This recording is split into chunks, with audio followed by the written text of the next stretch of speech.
found the Taxi Stand Hour. Ted Cruz, go fuck yourself. On Radio TFI.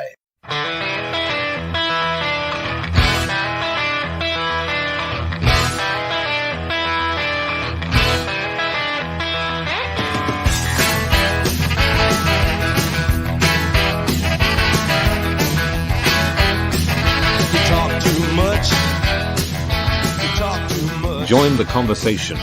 You can reach the guys at 754-800-CHAT, 754-800-2428, on Twitter at Taxi Stand Hour.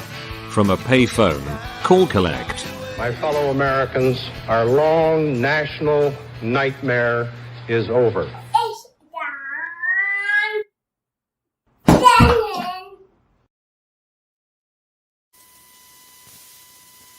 And good morning, everybody. There I am. How are you doing? Thanks for joining us here. You are listening to the Taxi Stand Hour on Radio TFI and on the Radio TFI streaming network. It is, boy, what is it? It is already the 10th of July. July 10th, 2022. The year of our Lord. And once again, as always, from the ShlettaMakesMeLaugh.com studio in St. Paul, Minnesota, I'm John Shannon. And over there, way over there in Queens, New York, in the Radio TFI Executive Tower, it is the one and only Ed Van Ness. Good morning, sir. Good morning, kids and kittens. We trust you've had a fun-filled and fantastic week. Everything has gone the way you would have liked it to go. By the way, John, we are in beautiful East Elmhurst, Queens. We are directly in the flight path of LaGuardia Airport. That's no joke. And LaGuardia Airport is about to change their flight pattern so as not to interfere with the Radio TFI Executive Tower. More details on that as we make them up. How are you this week? I'm just fine. It's been a slightly productive week. Didn't do a whole lot this week in the in my line of work, as I have come to discover that July 4th is one of those holidays where, especially if it's if it falls on a Monday or a Tuesday, or heaven forbid on the weekend, yikes. People take their little vacations before the holiday and after the holiday. The worst part is when something like this or Christmas falls on a Wednesday, because you can just pretty much write off the whole week. You blow off the whole week, exactly. And when your line of work relies on doctors' office, I mean, I could, if I was into the whole, let's take a bunch of people to the airport gig, maybe so. I'm not. That's not my, just not my line of work anymore. I'm, for one thing, people, you can always tell the difference between business travelers and tourists. People who are traveling for pleasure, they pack everything but the frickin' kitchen sink. And I wouldn't be so sure about that either. Yeah, you think that kitchen sink might be in there somewhere, huh? I'm confident. And yes, business travelers bring as little as possible. They want to fly off that plane. Speaking of which has nothing to do with anything. Are you ready to officially start the show? Oh, absolutely. Oh, wait a minute. I should probably hit the sound as well. Well, yeah.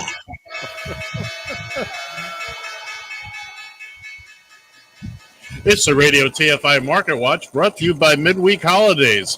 Uber closed the week at $23.34, up an even $1. Lyft closed the week at $13.40, down 8 cents. Tesla closed the week at $752.29, up $70.50. This has been the Radio TFI Market Watch. Thank you. And in a shocking development, Elon Musk decided he wasn't going to buy Twitter. Show of hands if you didn't see that one coming. Oh, you know it. But the beauty of it is that Twitter is still telling them, hey, you know what? You're still going to owe us a little money for backing out. You know, you agreed to this and blah, blah, blah. Before we delve into too many other things, it's almost, excuse me. It's been a week since 4th of July, or actually 6 days. And of course, we weren't on the air on Monday.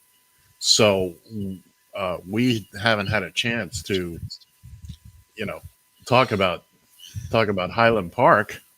No. And it almost seems like it's almost out of the news cycle already.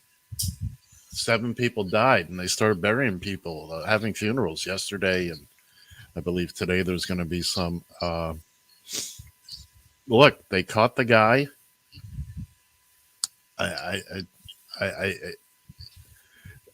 He made it to Wisconsin, and there's a joke I like to tell people. I like to say to people when I'm teasing with them. I'll say to them, you almost got beat up today. Oh, really? I said, yeah, but I changed my mind. He went to Wisconsin, and he was going to open fire on another 4th of July parade, and he literally changed his mind. He came back. I have friends in Madison who, this first thing came to mind when they said that. Now, did he come back? Did he come back to Illinois, yes. where he was caught? Okay. Yes. And remember, when he was caught, the phrase from the police, "Do us a favor," was used, as opposed to the young man in Akron, Ohio, who, for a traffic violation, took 60 bullets. Jesus, yes, I saw that. That took 60 bullets. So what if he ran? Don't you think? Meanwhile, you got a guy who just literally opened fire on a group of Americans celebrating our independence. Mm-hmm. And it's, do me a favor, did you stop and get him something to eat on the way? But of course, the difference between these two. Yeah, we don't have to draw that picture. No, we don't. And so this will bring us back to a lot has been said over the past 6 days, and we don't need to rehash. But one of the things that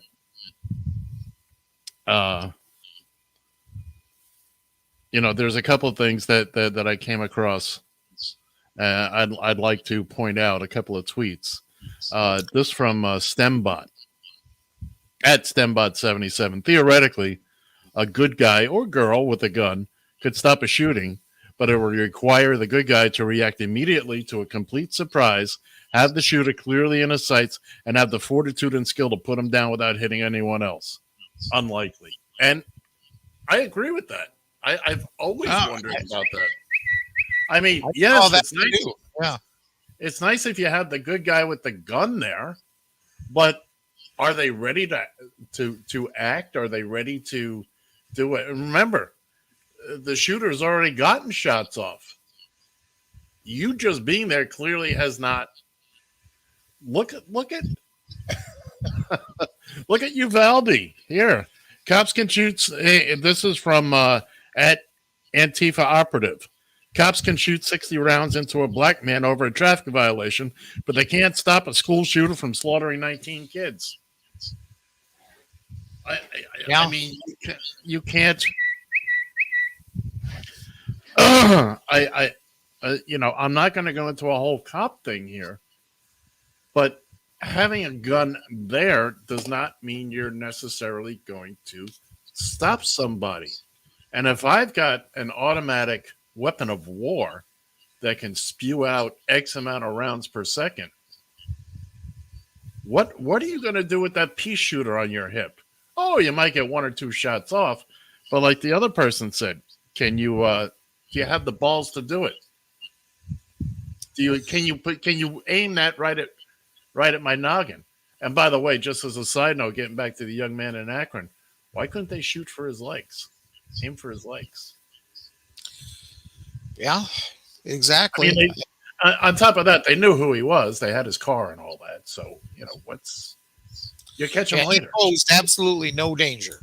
Mm-mm. No. Absolutely none. Excuse me. I've got one more here.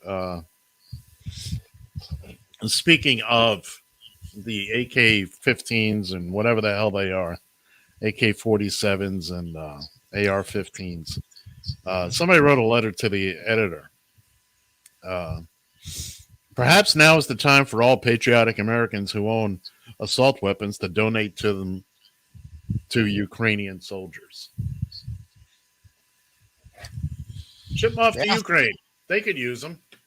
You're not doing anything with them except walking around with a pup tent in your pants. Look at me. I got a big old gun. And what? What are you going to do with it? You're going to climb into a bell tower? You're going to climb onto the Fort Store? You're going to go shoot some little kids up? Please. You don't need these weapons. There's no need for it. You're not target shooting with this. You're certainly not hunting, because any real hunter will. Just listen to what the doctors have been saying about these victims. They are literally blown to pieces. Some of them can't be identified except for pieces of clothing. So you're not hunting with these things because you'd be blowing it to pieces. Whatever the deer or the moose or whatever. Real hunters don't use those kind of weapons. No.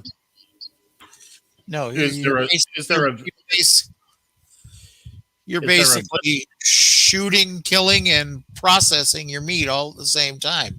Right. Is there a visceral thrill to having, that much power and that much, sure, the endorphins are going crazy at that point. Of course, you'd be all sorts of excited. But then it quiets down, and what do you got left? You've got 1,000 empty shells, and what's left of Bambi? Maybe a couple of hooves and a nose. But you're not hunting with those. Get rid of them. So seriously, send them to Ukraine. They can use them over there. This is stupid, and but it's not going to be the last time, unfortunately. And Thomas Shaw, we welcome you, sir. Hey, how are you, Tom? No, you're right, John. It's not going to be the last time. And let's look in Japan. Well, first off, that was a homemade gun. It's sad that former Prime Minister Abe had to die like that. That's a homemade gun. Japan does not have this kind of issue.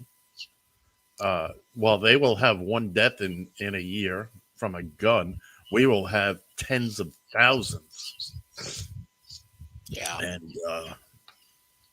anyway, we are and somehow Japan manages to be a civilized nation. They are. Most countries do. Most countries do. Right. Keep in mind, you got the knuckleheads here who go, oh, it's a mental health issue. Trust me, they got plenty of crazies in Europe, and they're not shooting each other up. Excuse me. Totally correct. Our hearts go out to all the fine folks in Highland Park and everywhere else that have been affected by these knuckleheads with guns. And oh, by the way, and the shooter in Highland Park, who I'm not going to mention his name. No. His father signed off on this to help him buy the gun. And he doesn't seem to think that was a bad thing. I say put his ass in jail, too. Oh, I totally agree. At least hold him civilly liable. If you co-sign a loan for me and I default, you're responsible for that loan. Same thing Absolutely. here. In my Old Laura Ingraham has an opinion on this whole shooting and what is to blame. Let's see what she has to say. But instead of selling fear and division, wouldn't it be nice if we all began to focus on solutions? Don't people want solutions? I sense they do. Now, on the mass shooting in Illinois, indications are that Robert Crimo was a regular pot user. Now, one look at him, and to the untrained eye, he looks like a complete psychotic. Have you ever seen anyone looking like him? And what can regular pot use trigger in young men in particular? Psychosis and other violent personality changes. Not everyone, but a significant percentage. Wrong, Laura. Wrong. Let's blame the pot. Huh. If we could get everybody on weed, things would calm down significantly. I have a tendency to agree. Have you ever smoked pot, John? I have. Okay. Did it suddenly get you up and running around and you want to be I don't think I've ever got to the point in my life where I've ever wanted to get up running around, but isn't smoking weed, and especially if you're really into it, isn't it more about finding that? By the way, at that point, every spot is comfortable. You find that spot, you ain't moving. Oh, exactly. That is, there's no downside to pot. Okay.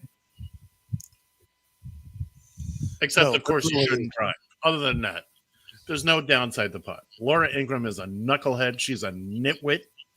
That's Keith Olbermann. He dated her back years ago. Well, I thought he had better taste than that. He thought he did too. While we're on that subject, our friend Politics Girl had a little bit of a different opinion. Why don't we listen to what she has? You're getting right into it today, ain't you? So the Republican talking points were leaked after the Uvalde shooting. They said, stay cool, run out the clock, ignore guns, talk inflation, don't worry, this moment will be over soon. First of all, fuck you. This moment will never be over for the families of the victims or the people who experience the trauma of mass shootings. You ever heard of a tipping point? This is it. You're not running out the clock this time. We're not stopping and it's not going away. No one else in the civilized, industrialized world has to live like this. Over the last 2 decades, more school-aged children have died from guns in America than on-duty police officers and active-duty military combined. You can't do your job as a judge, as a doctor, as a fast food worker. You can't break up with your boyfriend or not get along with some guy in your office. You can't be a child in class or fight for a parking spot or make a mistake in traffic. You can't go to a concert or visit a hospital or check out a strawberry festival. You can't do anything in America anymore without fear of gun violence because gun violence is what defines us. So stay as cool as you want, but this moment will not be over soon.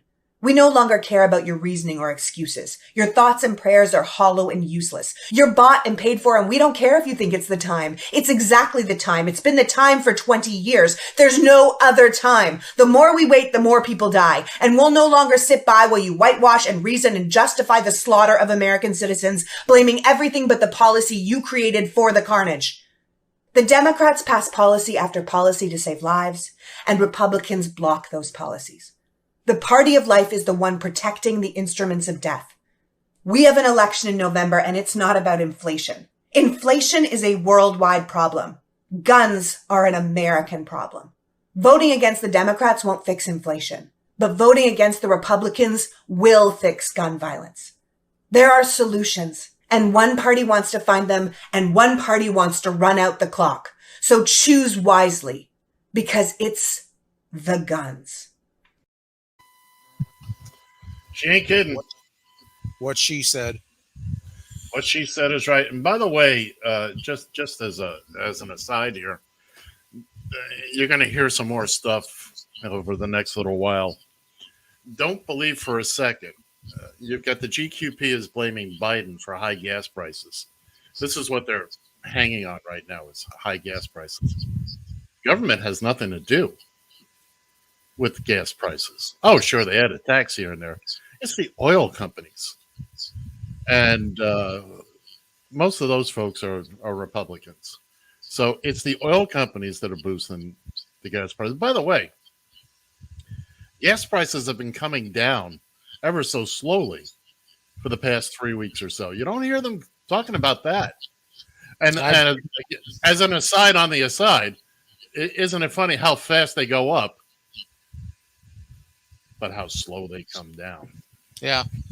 I got into a discussion on Twitter with someone who, of course, one of these blame Biden, and wants to somehow still try to find a connection to Hunter Biden because Hunter is in China, and apparently this country sold some oil reserves over to China. And of course, we're making a big deal about that now. Well, one of the things that struck me about that was, okay, first off, I looked and I saw what type of oil what kind of crude oil they were sending to China.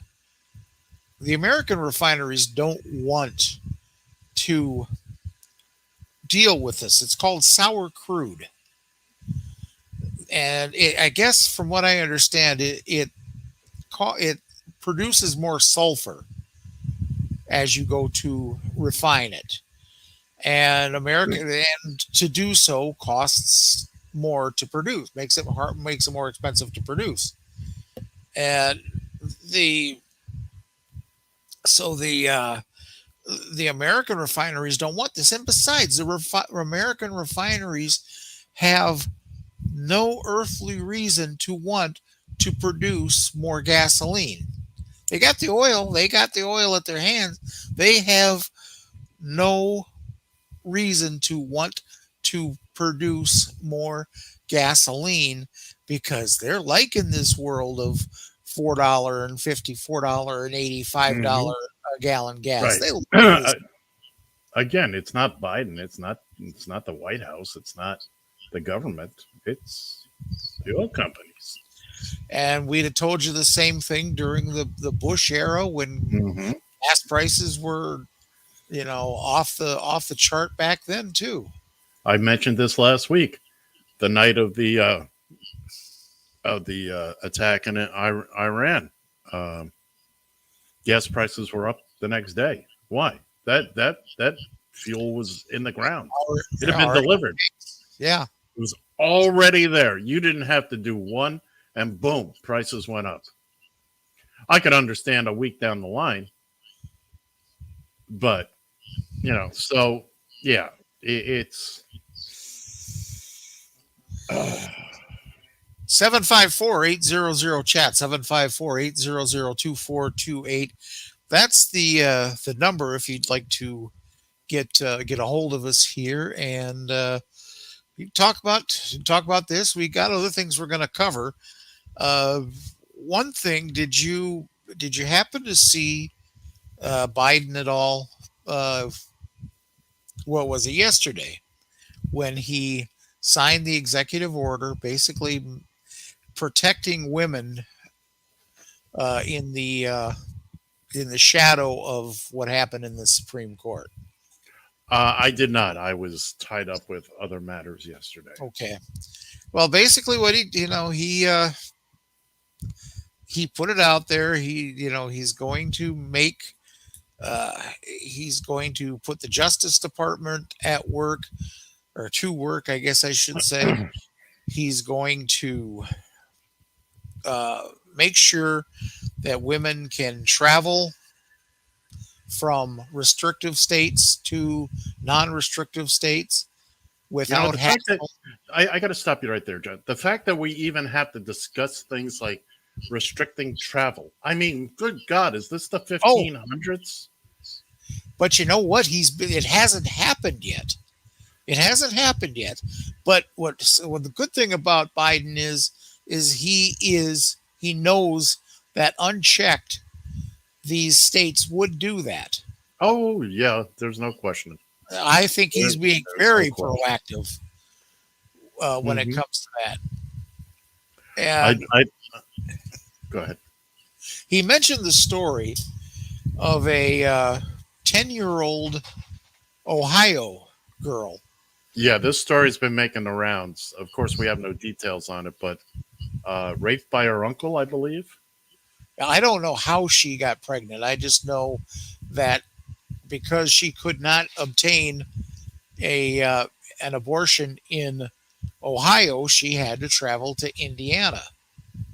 And thank goodness she was able to be transported to Indiana to have this done. I'm actually, quite frankly, surprised that Indiana isn't one of those states that's that's outlawing it. But hey, it is what it is. You take a gift where you can.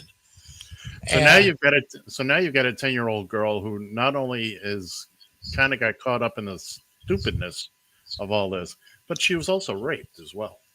Exactly. Yeah. Lest we forget that. Yeah. Keep that paramount right up there at your frontal lobe. She's in a situation because whether it was a relative or not, it's really that just makes it worse in my eyes. But I mean, to be a 10-year-old and to have been raped, I mean, I don't even want to. As we're speaking of the Supreme Court and the Constitution and all that, this, which is going to be, I am going to frame this.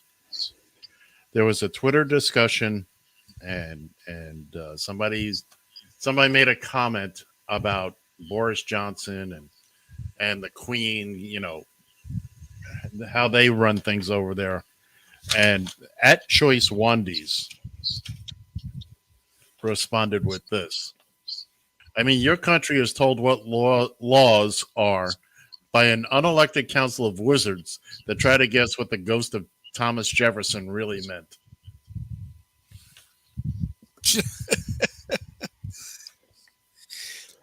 Yeah, and on top of that, remember too, our Constitution was written by, I understand we have amendments and all that, by people 270 some odd years ago who had no clue. I mean, they had Gatling guns at the airports. We know that, but anyway, I just wanted to bring that up. I want to go back to Biden's signing the executive order here for one moment, because I want to mention, it's very rarely that I wind up disagreeing with the founder of the ShalettaMakesMeLaugh.com studios here in St. Paul, Minnesota. You're going to disagree with me? It wasn't you, sunshine. Not me? No. I'm confused. I couldn't come up with it. Shaletta at the end of her show yesterday, she was filling in and come up with a heated rebuttal on Biden about his lack of passion for this deal when it comes to Roe versus Wade. That's as hard as I have heard him or heard her come down on him about anything. And she gave it with both barrels. And look, I watched the entire speech. Look, he wasn't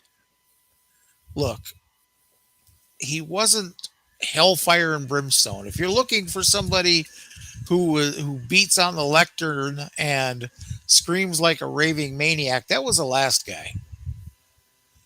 Oh, I thought you were going to say it was me. Well, that's just, I'm talking about. No, I'm not even going to say that. No, there was both of them. I'm not going to say. I just got to let that one go. Sometimes, John, that's just the best thing. It's just the best thing. Just step back and let it go on by. I just don't. And he did show a little bit of passion. In part of it, how he says, let me repeat that. He wants to drive home that point. Yes, I know he's reading from a teleprompter. You tell me the last president that did not read from a teleprompter. The nitwit before him. He did. He had a teleprompter to some degree. He went off script quite a bit. More often than not. But anyway, he got his point across. The fact remains, no matter what, the fact remains, the only way that this is not going to get worse, forget getting better, but not getting worse. The Republicans are lining up in lockstep, getting ready to make this a national law. Forget state by state by state.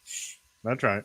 Even though the Supreme Court decision said that this was the state's decisions, all of a sudden these nut jobs, they feel empowered now, and they are looking. They're loaded for bear, if you will, and now they want to come. And not only abortion rights. You watch. You are going to see if the Republicans gain control here, like everybody is talking that they might. You're not just talking about abortion rights. You're going to be talking about rights for gays and lesbians.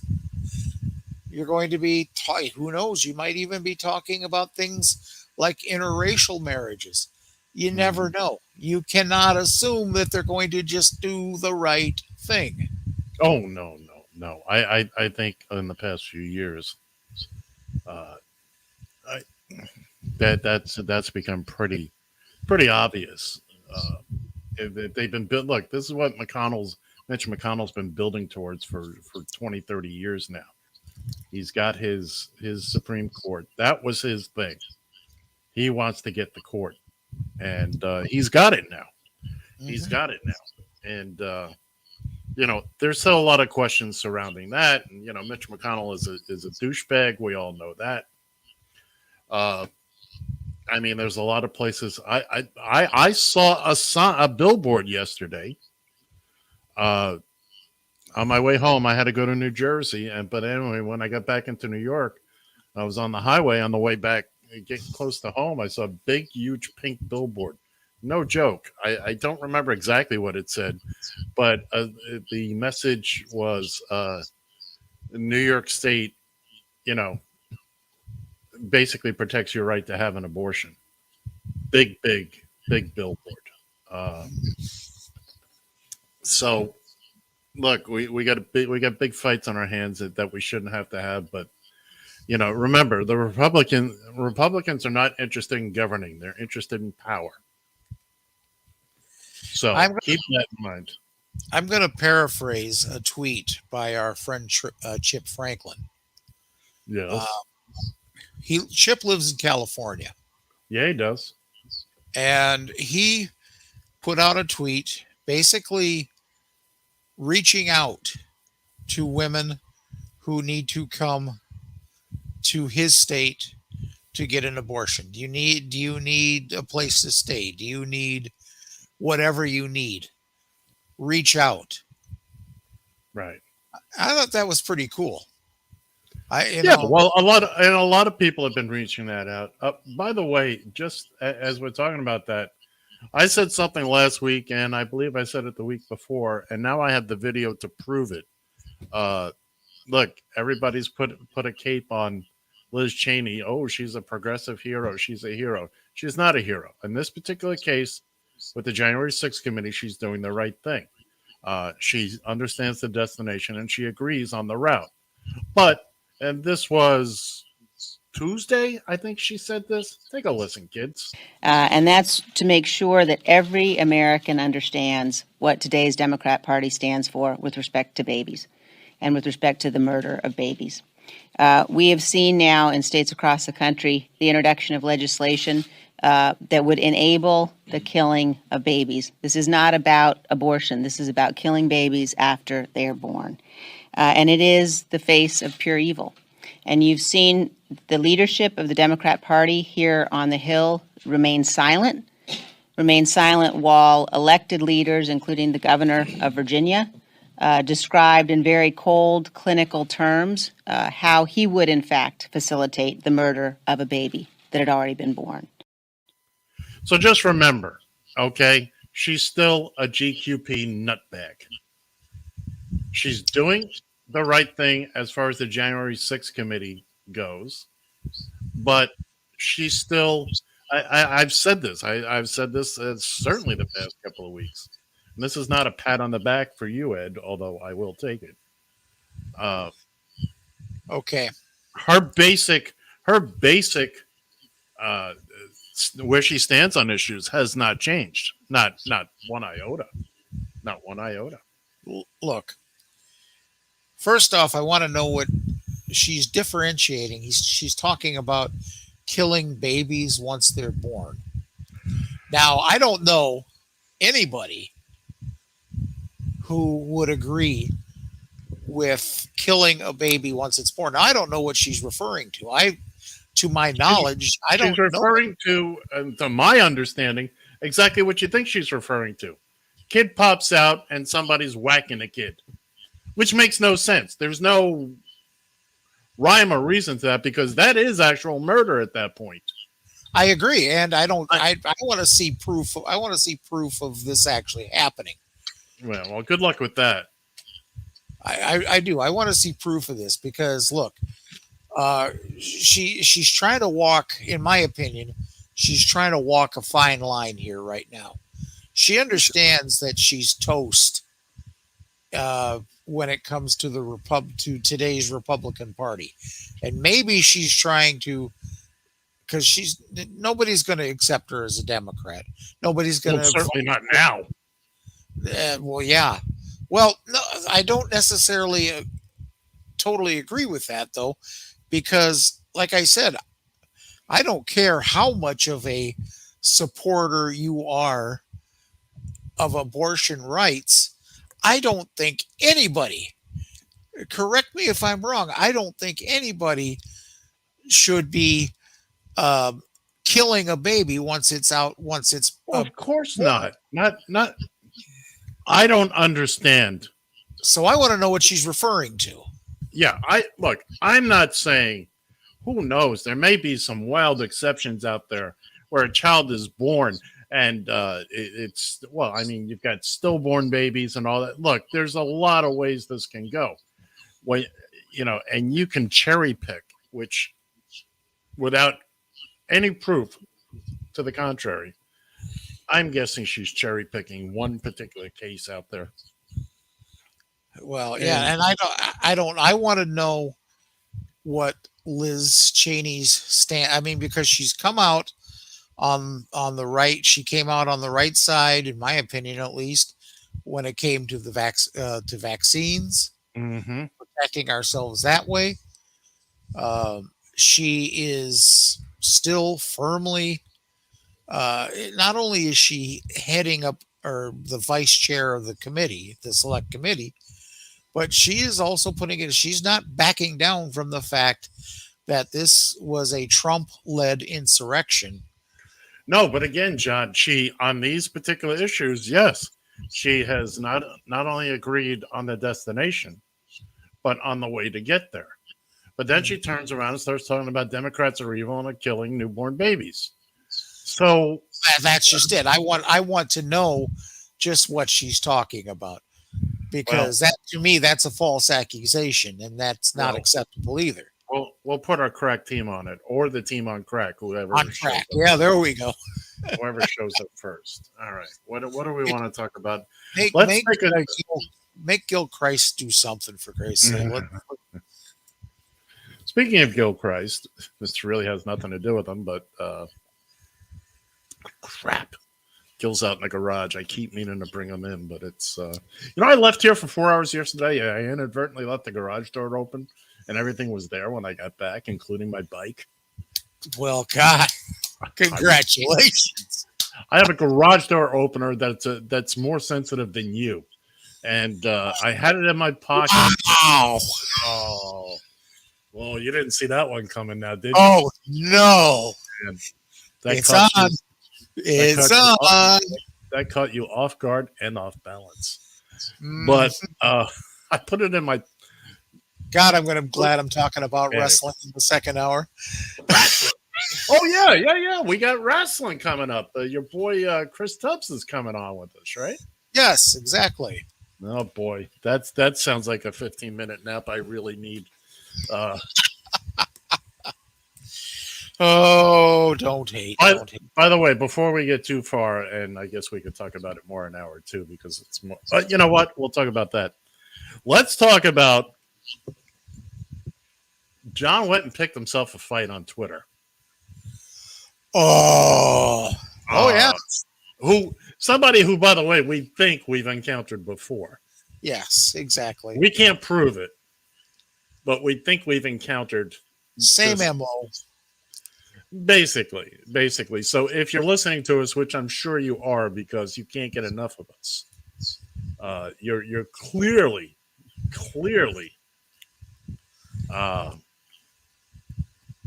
you're clearly infatuated with John and I, especially John.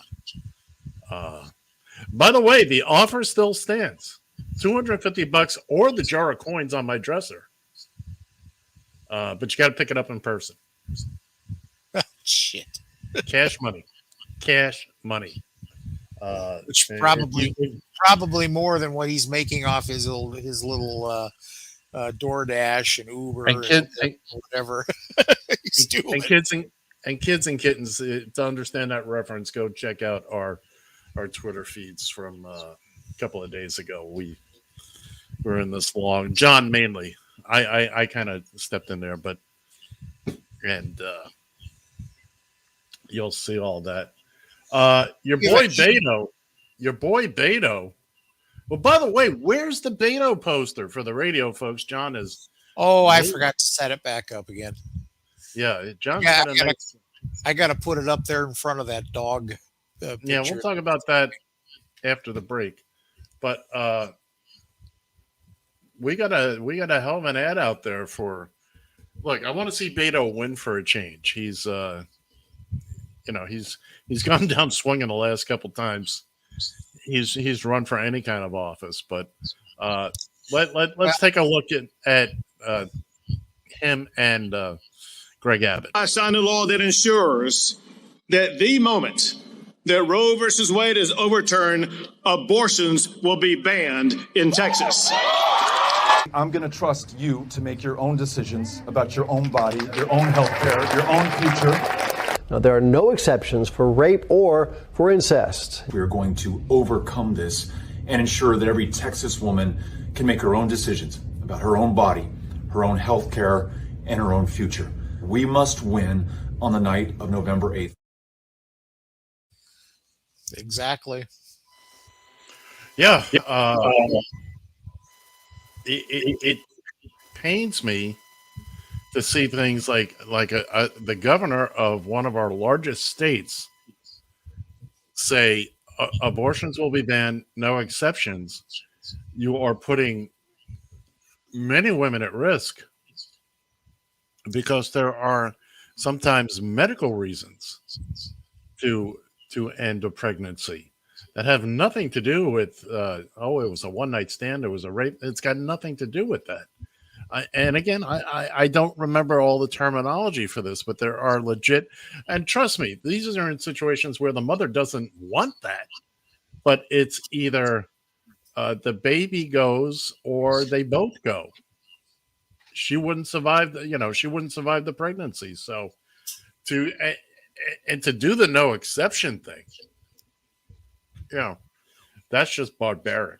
It's just barbaric. There's no other word that comes to mind, especially in this day and age when we have the technology, we have the knowledge, we have the procedures to be able. It's not a pleasant experience for a woman to have to go through that. Not at all. Nobody's saying it is. This isn't a fun time. But sometimes it's a procedure that needs to be done. Sometimes you have to amputate a limb to save the body. Okay? And nobody wants that. Actually a very good comparison.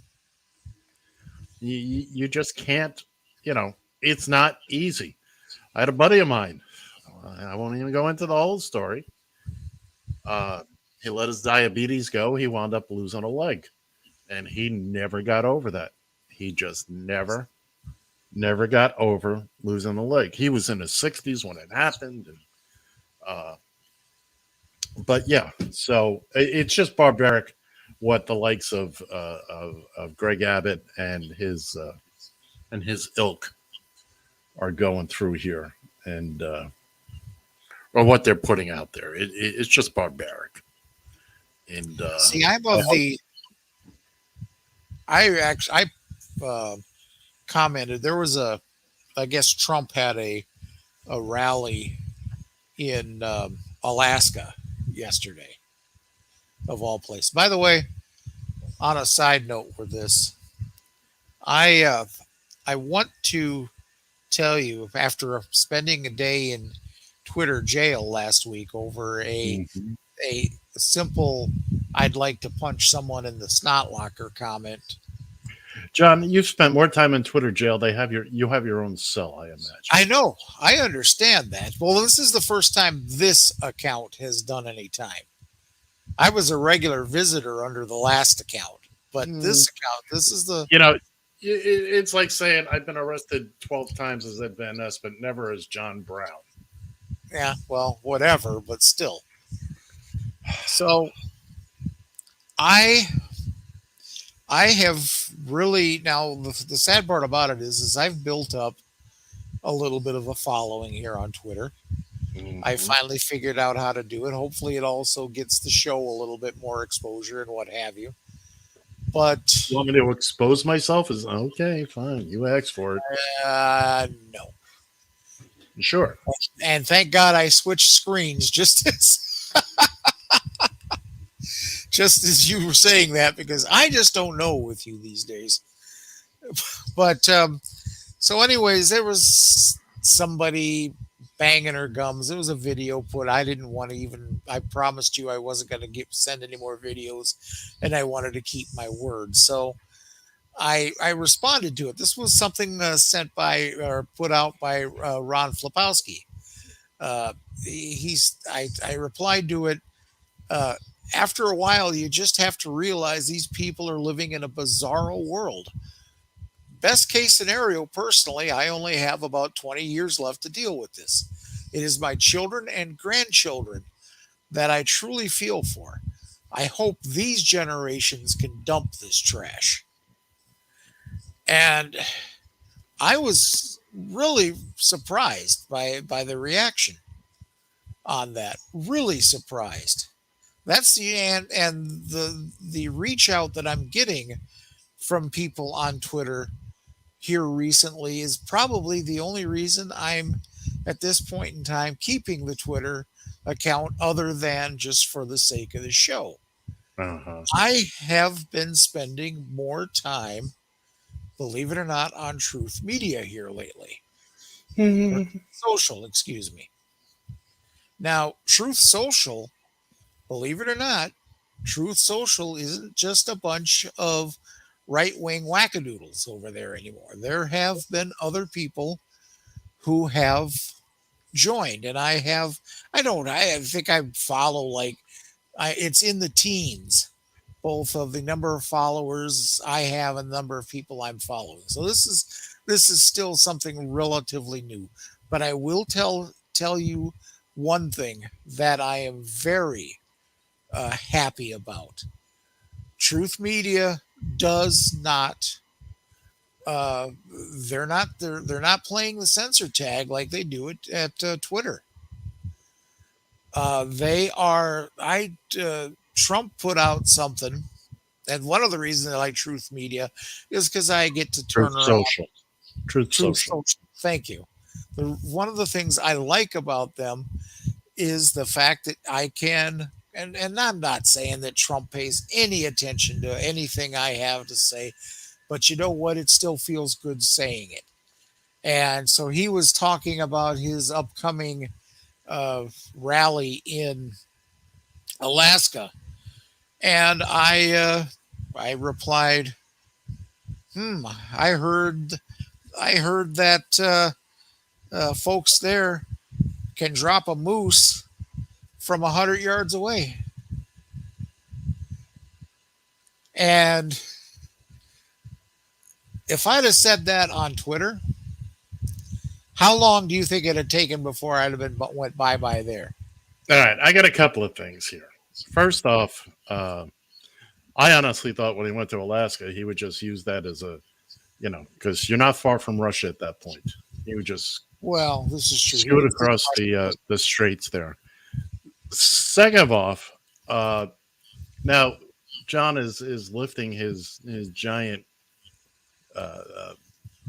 drink there. John, what flavor is the Kool-Aid over there? Excuse me? Because you seem to be drinking the Kool-Aid now. You're going to be wearing a Trump's 2024 shirt soon. I can feel it. What? Just because I've decided that, hey, if he wants to set up a platform and trust me, there are people that are downright nasty, right down to the core, right, when it comes to replying and dealing with these right-wing wackadoodles. Well, let me ask you this. It seems to me that as far as you and Twitter goes, you're going the way of me and Facebook, or Facebook and I, to where I'm going to be the Twitter guy on this show and you're going to be the faceplant guy on this show. The only thing I use Facebook for anymore basically is to talk, for the most part, non-political stuff with friends and family. I don't get political on Facebook anymore. I didn't say anything about political.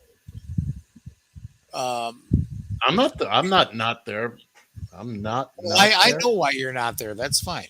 I understand it, and that's your choice. Good. Maybe you can explain it to me someday. Yeah, well, there's shit.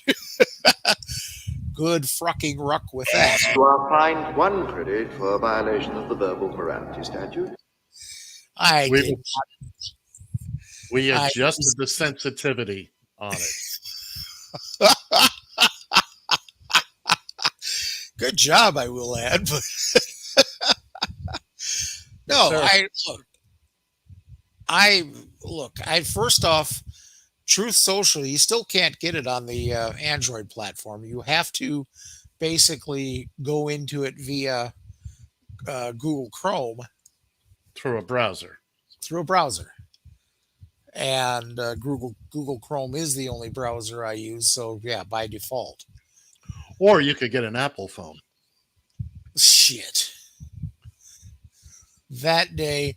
You are fined 1 credit for a violation of the verbal morality statute. Oh, and I gave you so much credit.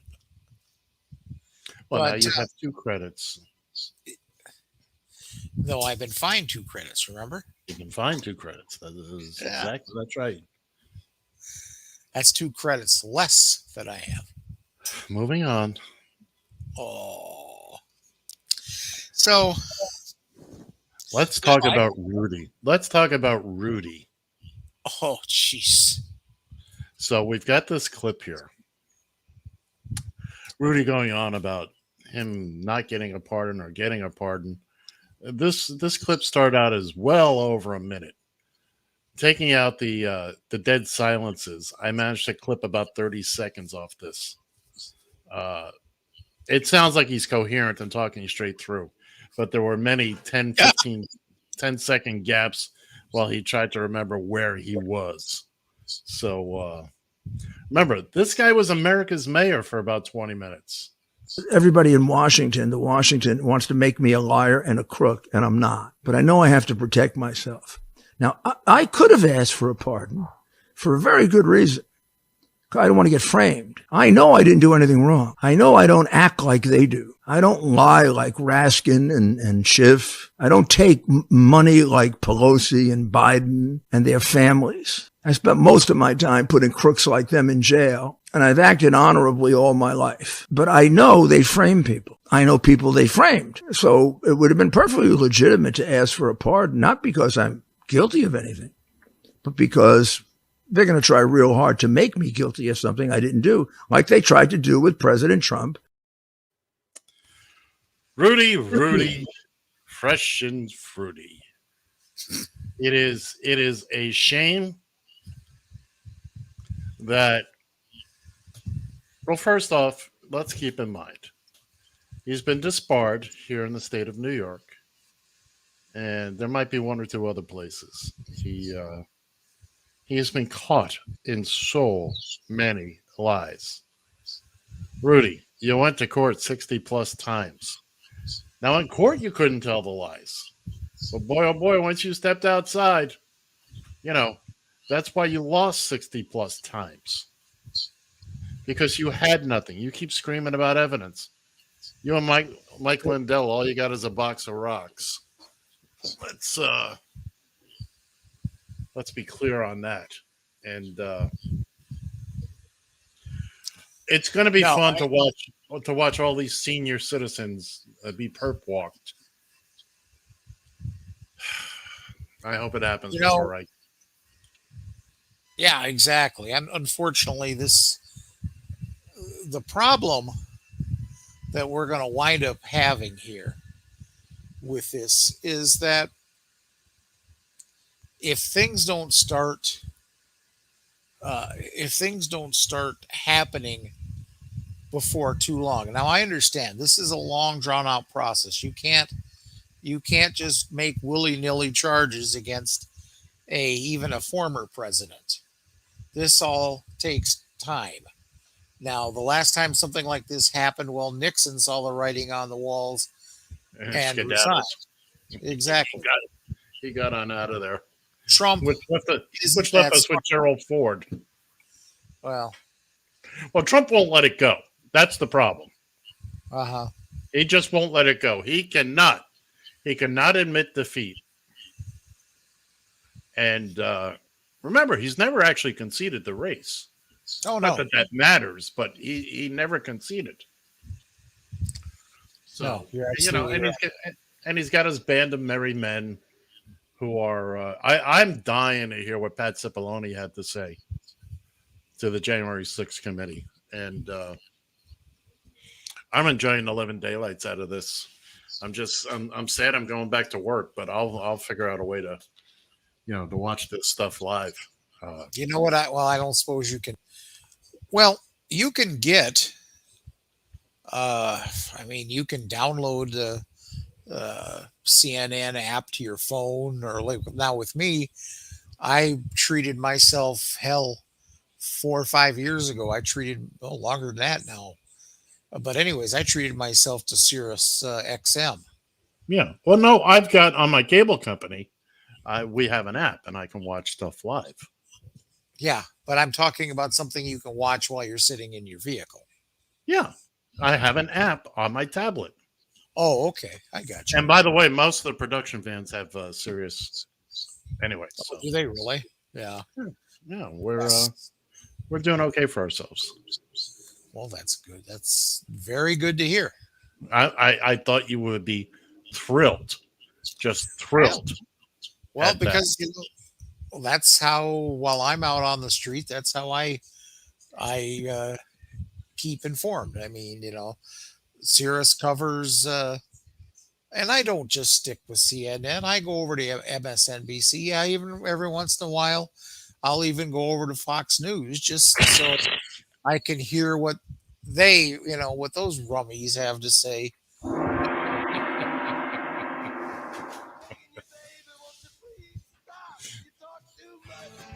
It's that time. Was that the gong? Oh, I was supposed to understand what that was all about. I get it. We went through this last week. You did it perfectly last week. Anyway. All right. Lots of fun coming up in the second hour here in Just Killing Time. We'll see you then.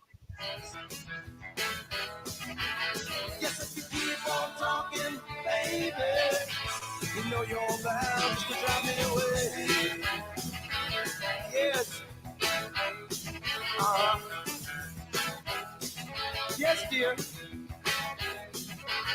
Yes, Yes, I'm listening. Oh, I heard every word you said, honey. Yes. Yes, dear. Oh, I agree. You're right. Yeah, you're always right, baby. Yes, dear.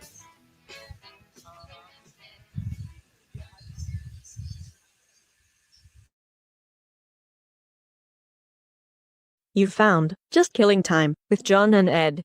Come on down! You're the next contestant on The Price is Right! On Radio TFI.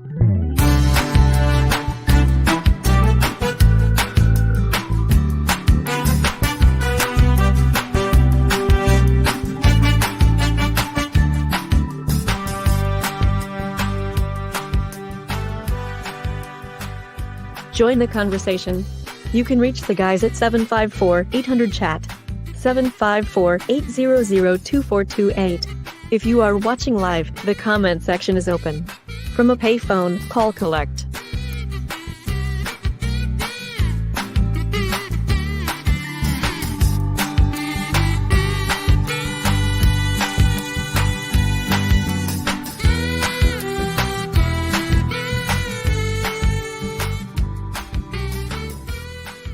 Excuse me while I whip this out.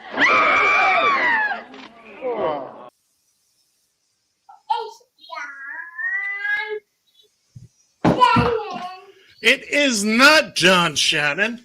I am Ed Van Ness. Good morning. Welcome to the second hour of the festivities. Just Killing Time here on Radio TFI. I am your solo host today. The other guy has been fired. He doesn't know how to show up, when to show up. Timing is not his thing. Ladies and gentlemen, kids and kittens, it's John Shannon. See, you don't need me around here for that. Yeah, I'm starting to learn that. I'm starting to do your thing. Tell the people, do your. Well, whatever he said. You know, you're really getting on my nerves with this not showing up on time. Well, I really don't know a polite way to say so. Yeah, apparently not a big thing actually being there on time. Before we go anywhere today, I want to make note of the dog with the eyeglasses behind you. If you're watching us on the big video player, John has moved his location in the ShalettaMakesMeLaugh.com studio, and he's got a dog with glasses behind him. I'm not really sure what is going on there, but it's going on nonetheless. I see an office set up that. Anyway, I've got a blank wall. I'm working on that, and I got clutter back here, and that's fine. That's just yeah, you do. I spend 2 hours of my life broadcasting to the tens of viewers, Mr. and Mrs. America, and all the ships at sea. Exactly. So, but we still have to live here. So, it is what it is. So it is what it is. That's where you're sticking with that, huh? Exactly. That's my story, and I'm sticking to it. All right. So before we get any further, why don't you tell us about our guest coming up at, I believe, this is going to be fun. Yeah, at 45 minutes past the hour, we're going to have someone I've come to know here. Never met him personally, which is the truth of a lot of people that I connect with. I mean, Ed and I have been doing this show for 5 years, and I've never seen him face to face. Nope. But no, a gentleman by the name of Chris Tubbs. He's a producer at WCCO Radio, and he also seems to, which fascinates me because he is about a generation. I'm assuming maybe at least a generation younger than I am, but yet he likes wrestling from the era from back in the 80s and 90s when the local promotion, wrestling promotion here, was the AWA, American Wrestling Association. Hey, John, can I make a point something out to you? Yeah. There's not a history professor alive today who was alive when history was created, that the stuff they're teaching. It's okay to be younger than the thing that you're. Anyway, so Chris Tubbs is joining us. He's going to talk about wrestling. Well, and he has a very he has a podcast that he does with when it comes to local legends, to the knowledge of the AWA and what happened. I mean, these guys were, if no other way to put it, but wrestling geeks. And they were there for a lot of it. And that was so he hosts this podcast with gentlemen by the name of Mick Karch and George Shire. And I haven't approached either one of them yet to come on the show. I think at least Mick might at some point in time. All right, well, we'll be looking forward to that. But I wanted to get Chris on first because I wanted, first off, this podcast they put together, I don't spend a lot of time listening to other people's podcasts. I don't spend any time listening to this one once in the can. I think I remember what I said. I don't need to rehash what I said, and I don't give a damn what you said. So, well, with that, what do you say we get into the birthdays?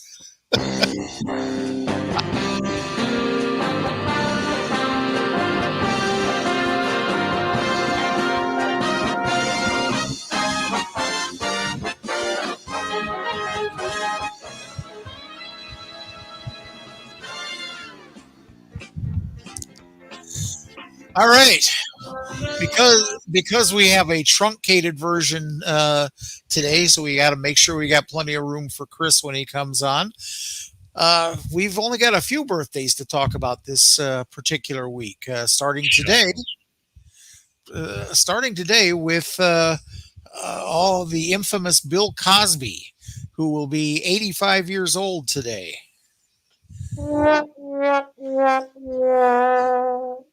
That's it for the 12th. Moving on to the 13th, where Patrick Stewart will be 82.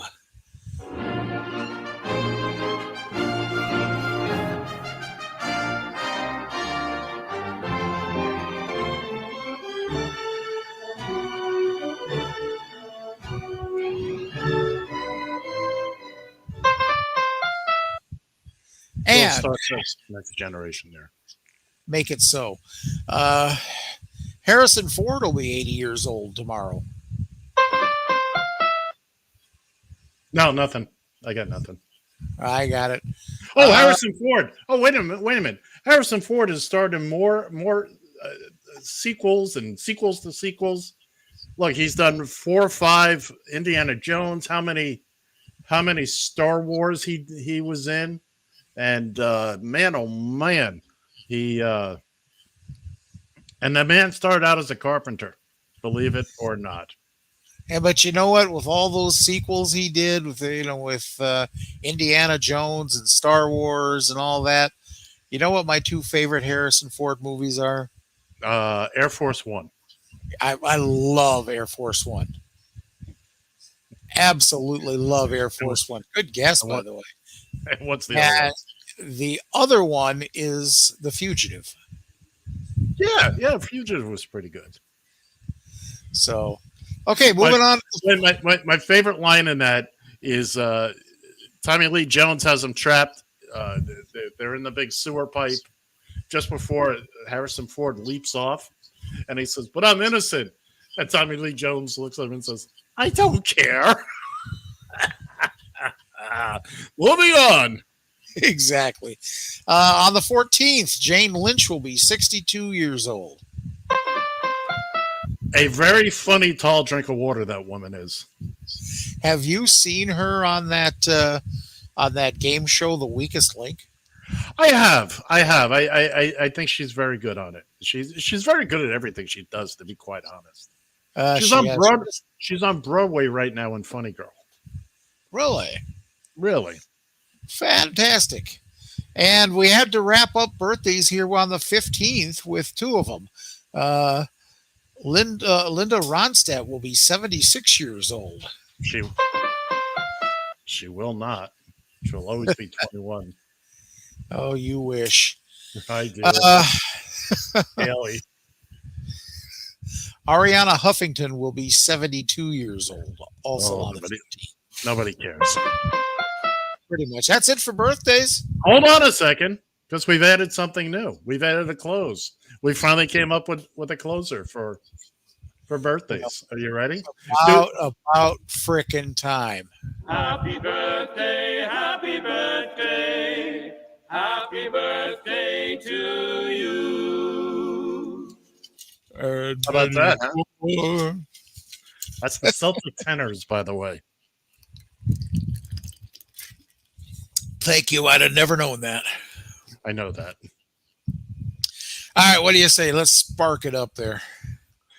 All right. Now, remember, you've got to give it gas when I tell you to, while also pulling on the thingamabob knob.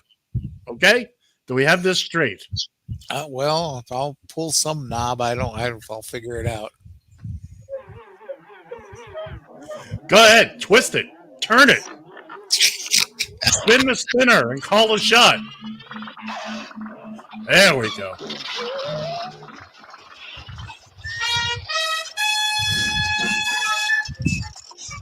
Welcome, ladies and gentlemen, to another exciting installment of Professor Shannon's Wayback Machine, a look ahead to what's happened in the past.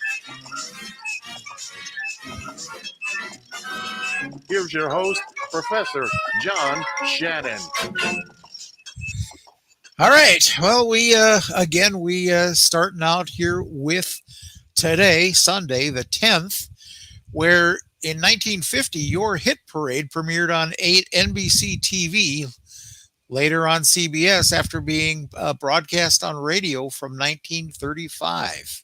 You know, I looked and looked and looked and tried to find a theme song or something that would, and the theme song, they really didn't have one, but I did learn something. A name I had heard and I was familiar with, but I had no idea what its significance was. Snooky Langston was on Your Hit Parade. I didn't know. I mean, that was all before I was born, but Snooky Langston. Okay. Was it before you were born? Yes. I want proof of that, but we'll get back to that later. Dinosaurs were before I was born too. Okay. In 1991, Boris Yeltsin is sworn in as the first elected president of the Russian Federation. Yeah. On to 2012. Oh! Go ahead. Okay.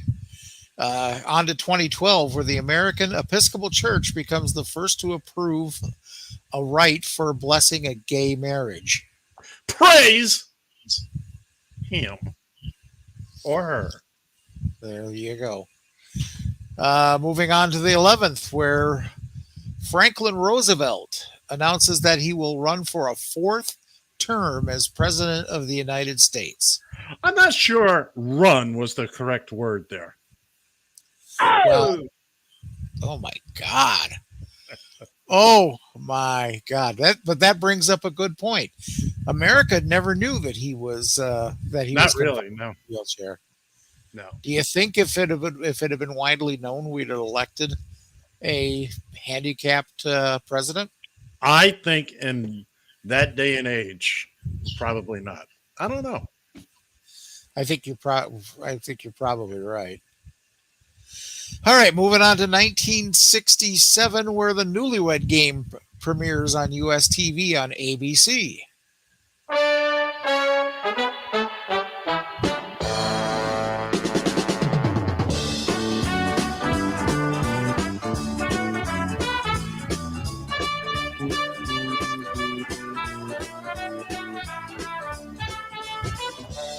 tell me where specifically is the weirdest place that you personally, girls, have ever gotten the urge to make whoopee? In the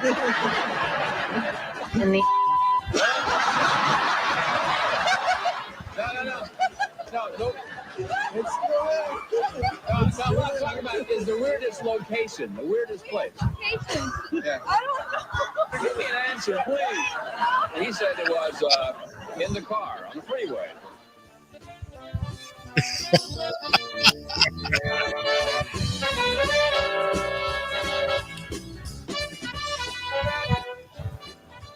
That's probably the most famous clip from the Newlywed Game. What's the strangest place you ever made whoopee? In the butt, Bob.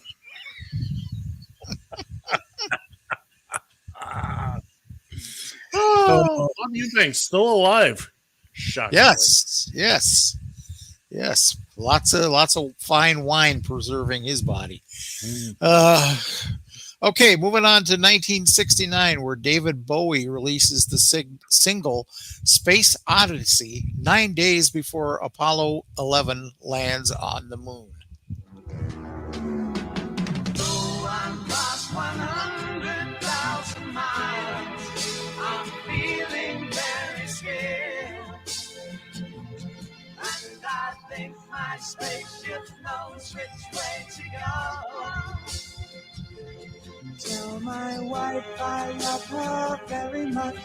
She knows. Ground control to Major Tom. Your circuit's dead. There's something wrong. Can you hear me, Major Tom? Can you hear me, Major Tom? Can you hear me, Major Tom? Can you hear? Am I floating on my tin can?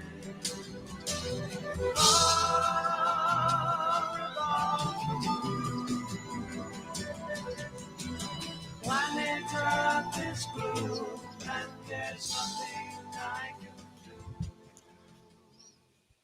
I originally wanted to just do a 15 or 20-second clip of that, and I couldn't find a good place to cut that. I hear you. All right, moving on to the 12th of July, where Mormon leader Joseph Smith says God allows polygamy. Yeah, he does. On a unrelated note, in 1844, the population of the state of Nevada grows by threefold. All men. Now, if that had been Utah, then we'd be on to something. No. Actually, you realize that Mormons were actually first in Nevada, eventually to Utah. Okay, you got me on that one. Moving on. I only know that just because I lived in Nevada, so it's neither here nor there. Okay, moving on to 1976, where the first Family Feud game show debuts on ABC, hosted by the kissing bandit Richard Dawson.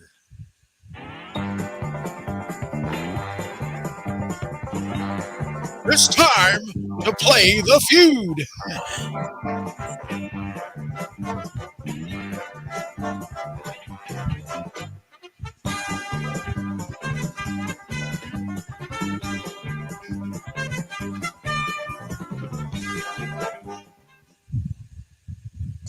Okay. Probably one of the most ear-catching earworms. By the way, there is a version of that which we not only have in the vault, but it's in rotation. There's like an 8.5-minute version of that where they do different musical takes on the theme. And it comes up on the rotation and on Radio TFI in the music rotation. It's something, man. Okay.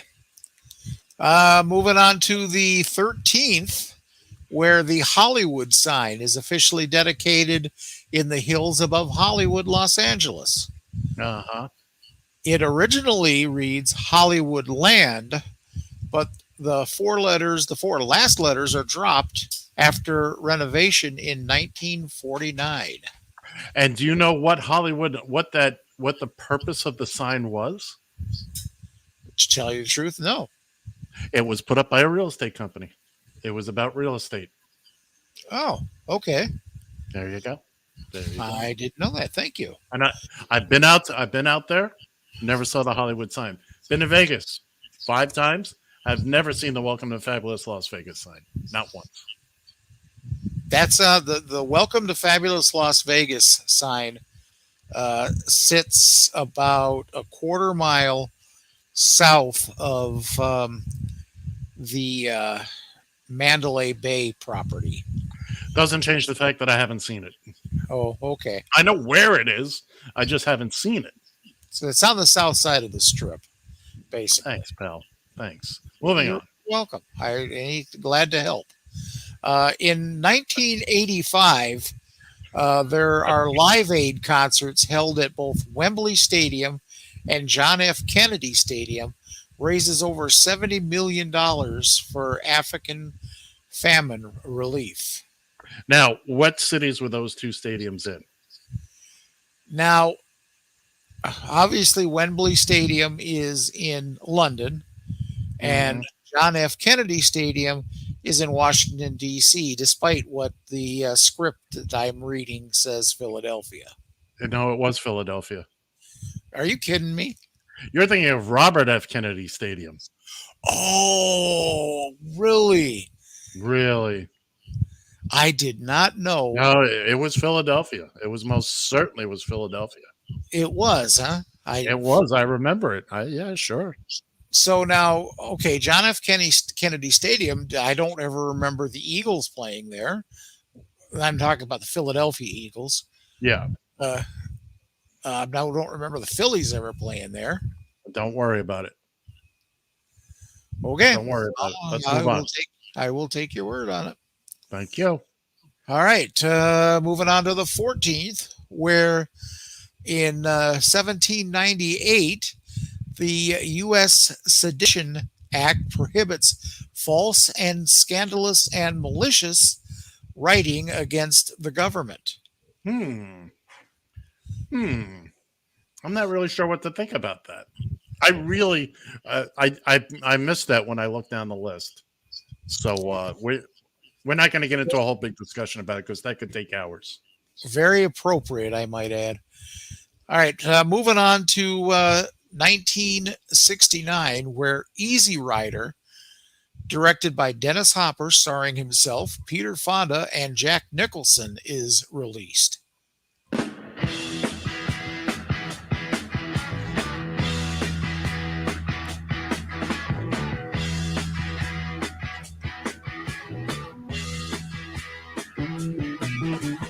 Get your motor running.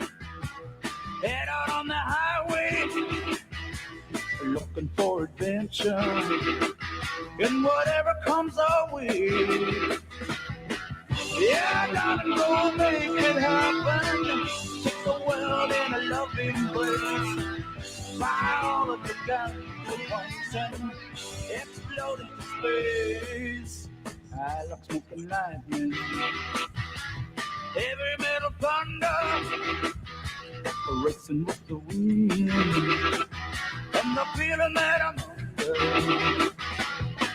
Yeah, darling, go make it happen. Take the world in a loving embrace. Fire all of your guns at once and explode into space. Like a true nature's child, we were born to be wild. We can climb so high, I never wanna die. Born to be wild. First mention of the words heavy metal were in that song. In 1969. That song, that very song, Born to Be Wild, that's where the term heavy metal came from. Great song. You know, to tell you the truth, I've never seen the movie from beginning to end. Well, you're missing something, sir.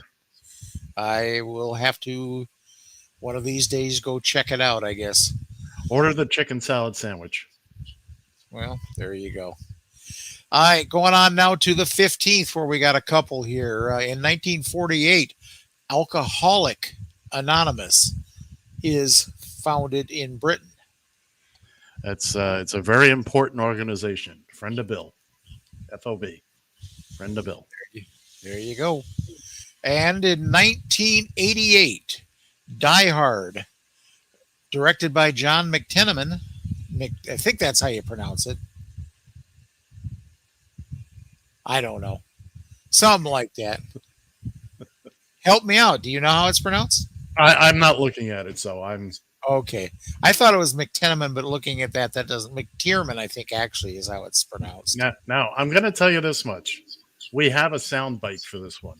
What do you think it is? Yippee-ki-yay. Yippee-ki-yay, motherfucker. Yippee-ki-yay, motherfucker. If you don't remember, it was starring Bruce Willis and Alan Rickman. Was released That's right, Rick. in 1988. And you know what? Watching that last night and pulling that clip out, I realized where Yippee-ki-yay, why he said it. In the first movie, Alan Rickman's character says to him something about, are you going to come get us? Calls him Mr. Cowboy. Right. And I had completely forgot about that. So, Yippee-ki-yay, motherfucker. All right. I think is that it? That's it. All right. Down. You can stop breathing the exhaust fumes. Stand back. Okay. Now, just pull the Hoozagats when I tell you to pull the Hoozagats. Okay? Here we go. Pull it, John. Pull it. Ow! Son of a bitch. Oh, by the way, it's going to be hot. Yeah, no kidding. Oh, that was good. Last night's dinner. That took a while. That took much longer than it should have. All right. Here's the part I've been waiting for. I know. And now, ladies and gentlemen, allow me to present the Battle of the One-Hit Wonders. Here's your match official, John Shannon. All right. Well, we had a change at the top here last week. Yeah, we did. As Seasons in the Sun finally did its swan song and flew off into the distance, if you will. So we have a fresh challenger here this week. So from 1969, here is Shocking Blue.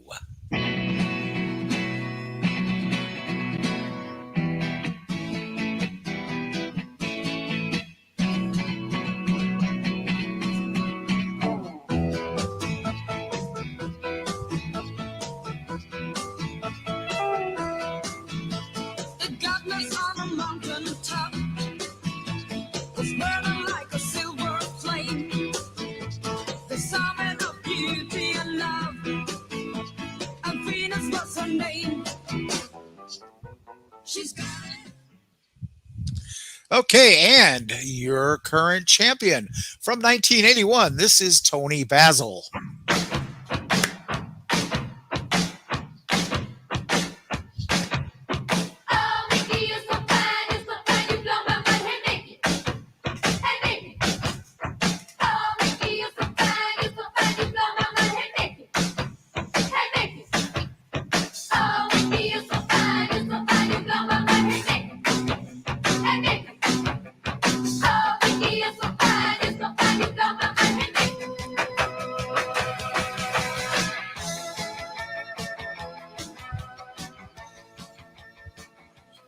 All right, there you go. There are your champion and challenger for this week. And are you ready? Are you ready to rumble? Are you ready for your drum roll? I am ready for my drum roll. Well, start doing your thing. And here we go. And your winner and new Battle of the One-Hit Wonders champion, it is Venus by Shocking Blue.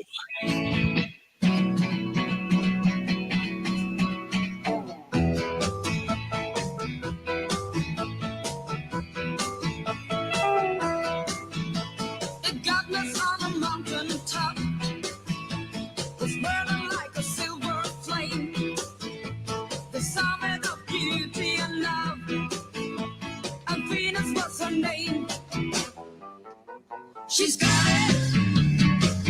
Yeah, baby, she's got it. Well, I'm your Venus. I'm your fire at your desire. Well, I'm your Venus. I'm your fire at your desire.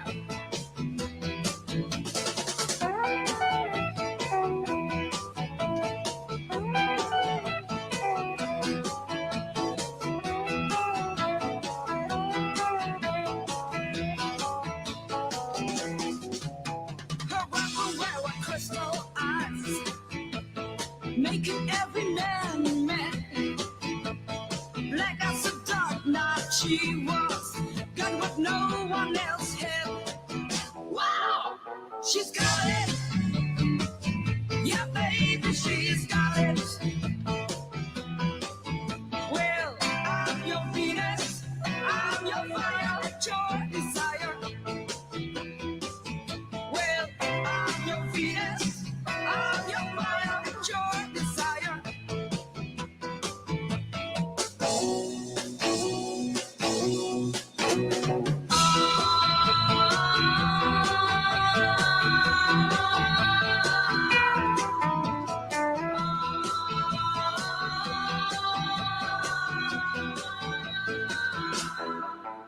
She's got it.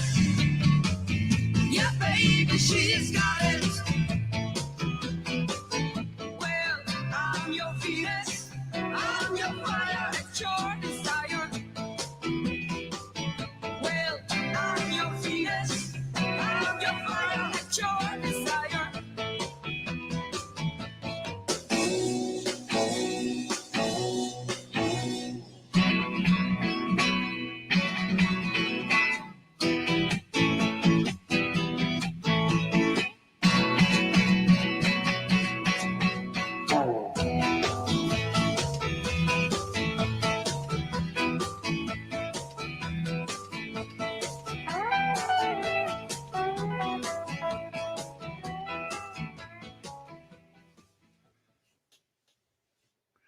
Well, since John hasn't turned on his microphone yet, I will. I'm sorry. Tell us all about that song. Once again, from 1969. That was Shocking Blue with Venus. Now, as far as the numbers involved, Venus actually won quite handily in both the Twitter and Facebook polls. How is that possible? 64.7% of the vote. How? Well, Mickey is such a, and I even pushed a little today by playing the Weird Al version. well, unfortunately, by then, the votes have. I usually close the voting at around 10 o'clock on Saturday. So any push that you would have made by doing that song that probably got us kicked off Facebook, and I'll have about 2 hours of Facebook get a little testy whenever we do anything with Weird Al. So but there are two guarantees. You listen to this and you listen to this show from beginning to end, you never get any interruption from Twitter. Never gotten any issue whatsoever with Twitter. God bless them. God bless them. And also, you know what? There is always RadioTFI.com and the and the Radio TFI app. The only thing you miss this beautiful mug here. I understand that can be traumatic. I do get that, but moving on. Just listen to the show. Moving on. Oh, jeez. Anyways, we do have a challenger established once again here now for next week. This is, I think I vaguely remember hearing this song.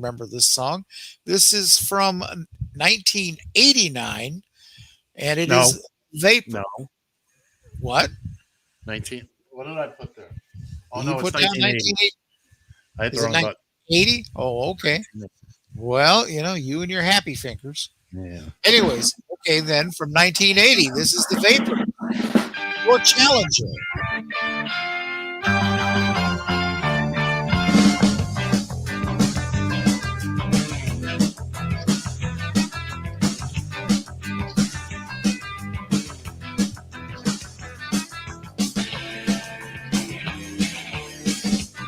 I got your picture of me and you. You wrote I love you. I love you too. I sit and stare at it, there's nothing else to do. Oh, it's in color. Your hair is brown. Your eyes are hazel. And soft as clouds. I often kiss you when there's no one else around.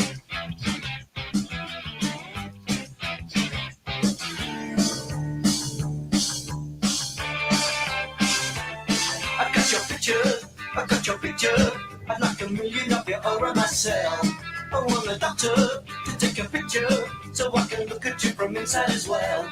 You got me turning up and turning down, I'm turning in, I'm turning right, I'm turning Japanese. I think I'm turning Japanese, I really think so. Turning Japanese, I think I'm turning Japanese, I really think so. Turning Japanese, I think I'm turning Japanese, I really think so. Turning Japanese, I think I'm turning Japanese, I really think so.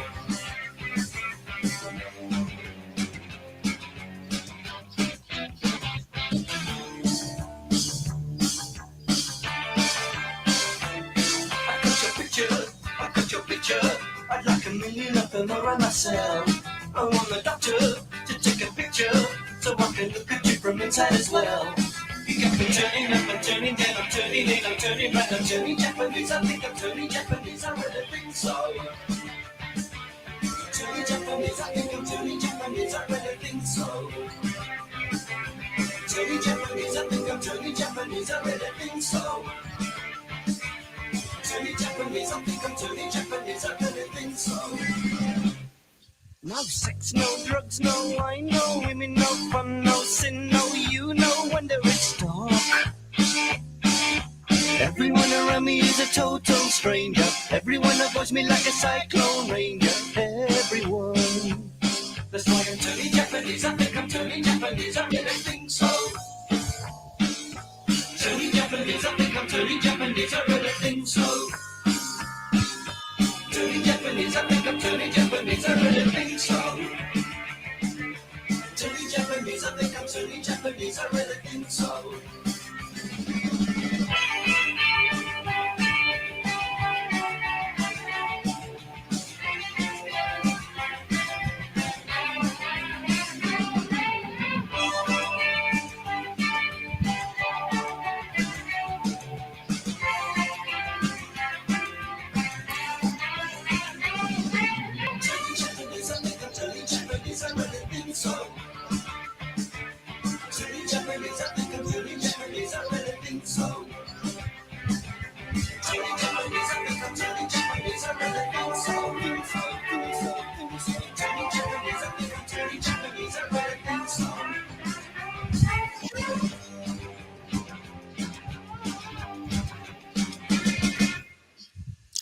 All right, that was your challenger this week from 1980, Turning Japanese by the Vapors. I don't know if I had to handicap this right now. I think that it's a catchy little tune. Might be a bit of an earworm. Yeah. But hey, motherfucker. I don't think it has a snowball's chance in hell. I don't know. I'm worried about these people because Mickey managed to last one, got one. And this, believe me, in 1980, you'd be bouncing off the walls to this song. You'd be this is going to win. This is going to win. But against Venus,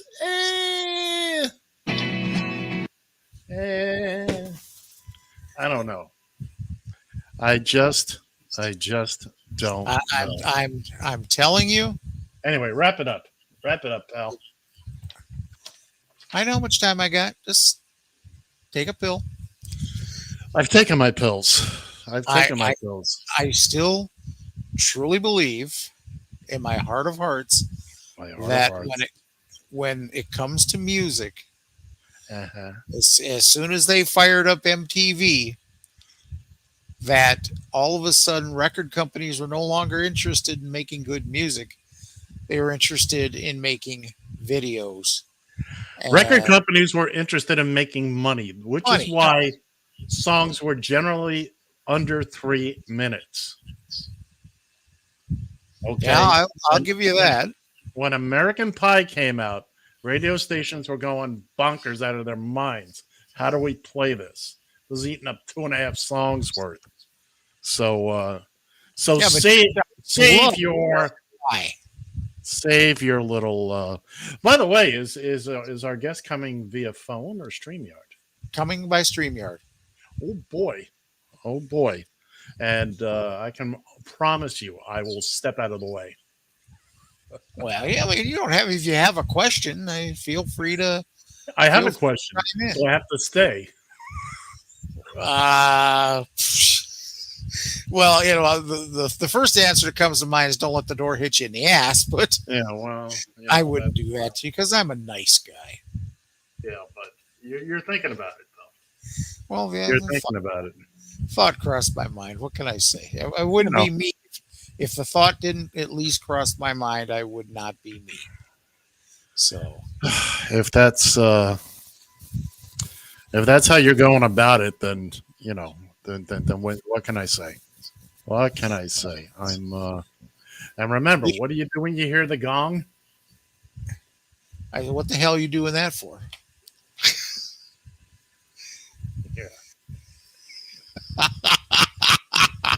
Remember that's your 1 minute cue. All right. Okay. So, it's a shame we have to do this on air since we did it last week. You did it beautifully last week. You knew it instinctively. Was it the gong last week? I thought you just played the gong. I don't remember. I don't remember. I have since done filed that up in I hope when I get to be your age. Yeah, okay. But I'm able to, not be as goofball.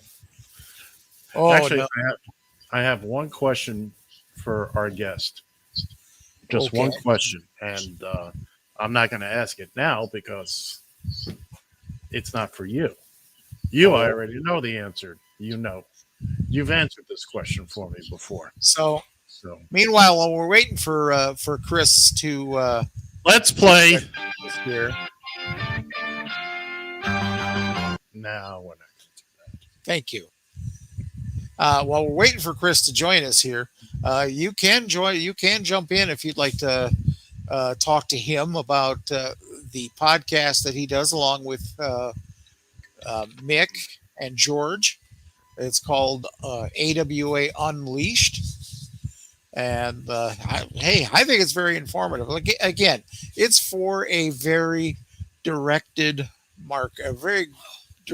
group of people. Wrestling. Not everybody's a wrestling fan. Not everybody is a fan of wrestling. Some of the people that we will probably mention in this segment, you'll say, "Who the hell was that?" Wrestling. Okay, you've made your point with that. Okay. Have I though? Yes. Have I though? You really have. So that too. I've got new toys. Are you kidding me? I am so happy for you. You should be. You should be. Well, what are we doing right now, John? If you had to put a phrase on what we're doing right now, what would you say we're doing? I would call it just killing time. Hey, there you go. Why didn't we think of a show like that, huh? You know what? It's a fabulous title for the second part of a show. It really is. All right. So John has cheated once again on the music thing here, the one-hit wonder thing, because clearly Mickey should have won. That is one of the most upbeat, positive numbers. It's a beautiful song, and it's got a great beat, and it's easy to dance to. And yet, John cheats by rigging the numbers. You know, I need my people out there. You sound like somebody else that I know, that we both know. You sound like somebody that who basically says, if I lose, this is rigged. Sure. I can't speak for him, but clearly it sounds familiar. We've had some fantastic songs here. Jenny, how the hell did 8675309 Jenny lose? This Muhammad Ali thing won. Tub thumping. I can kind of see tub thumping, but and guess who has joined us here? So we're gonna, without further delay, welcome aboard, Chris Tubbs. Hey, welcome to me. Thank you guys for having me. It's a pleasure. I figured I was going to go through a mic check, and it's like, poof, good thing I'm presentable somewhat. Hey, yeah, me too. There you go, buddy. Is that what that shirt says? Hey, Chris, how are you? I'm good, man. How are you? Thanks for having me. I'm guys. fine. I have one question, and I'm going to leave you guys to talk about wrestling. I'll be here, but off screen. I have one question. Okay. Are you familiar with Bobo Brazil? Yes, I am familiar with Bobo Brazil. Here is my connection to wrestling. Okay. I went to school with his son. Really? Really? Oh, wow, that's cool. He was 12 years old and 6 foot tall. No joke. Oh man, the genetics in some of these people, it's amazing. They, the McMahons call themselves like the royal family of wrestling, but you look, I mean, there are so many families that can make that claim, including the ones that we've got here. There are several families that we've got in Minneapolis that can claim that. Well, anyway, that's my connection to wrestling. That's awesome. But I'm gonna leave you two guys to it. I'll be here.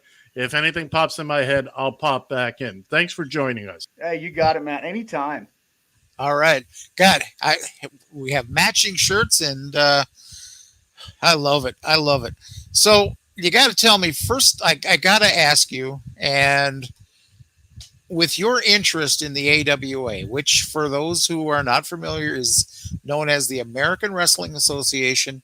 It was here when I arrived to this state in 1972, and here and going strong, as a matter of fact.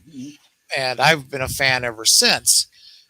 But I got to ask you, you're a few years younger than me. How did you get yourself involved specifically and with the like of AWA wrestling? Well, I grew up in southwestern Minnesota, and I'm 47. So really, I started to get into wrestling in the mid to late 80s. And I knew of the WWF. I knew of the NWA. But I knew there was this promotion in Minneapolis called the American Wrestling Association. And I was a fan of it, not because it was based out of the cities. But then as I got older and I realized, I'm like, I didn't even see like the heydays, like a lot of these big time names in Minneapolis were not even like these names were in Minneapolis, and then they went to WWF. And I'm like, well, if they're big in WWF, then what did they do here?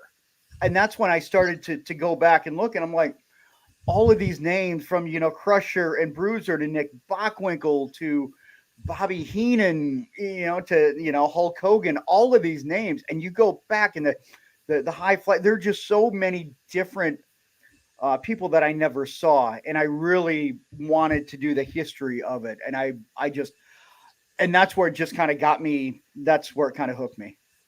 I got to tell you now, I was one of these kids that we'd wind up riding our bikes from the west side of St. Paul over to the Civic Center every time that there was a match there.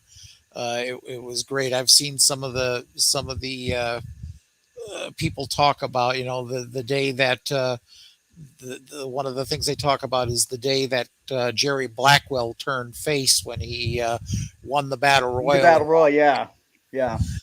And I never got to see any of the I didn't get to see the super cards there when Hulk Hogan was. Matter of fact, now that I think about it, I don't think I've ever seen Hulk Hogan live in the AWA. I did see him WWF once when they were doing a card at the Met Center, but I've never really saw Hulk Hogan.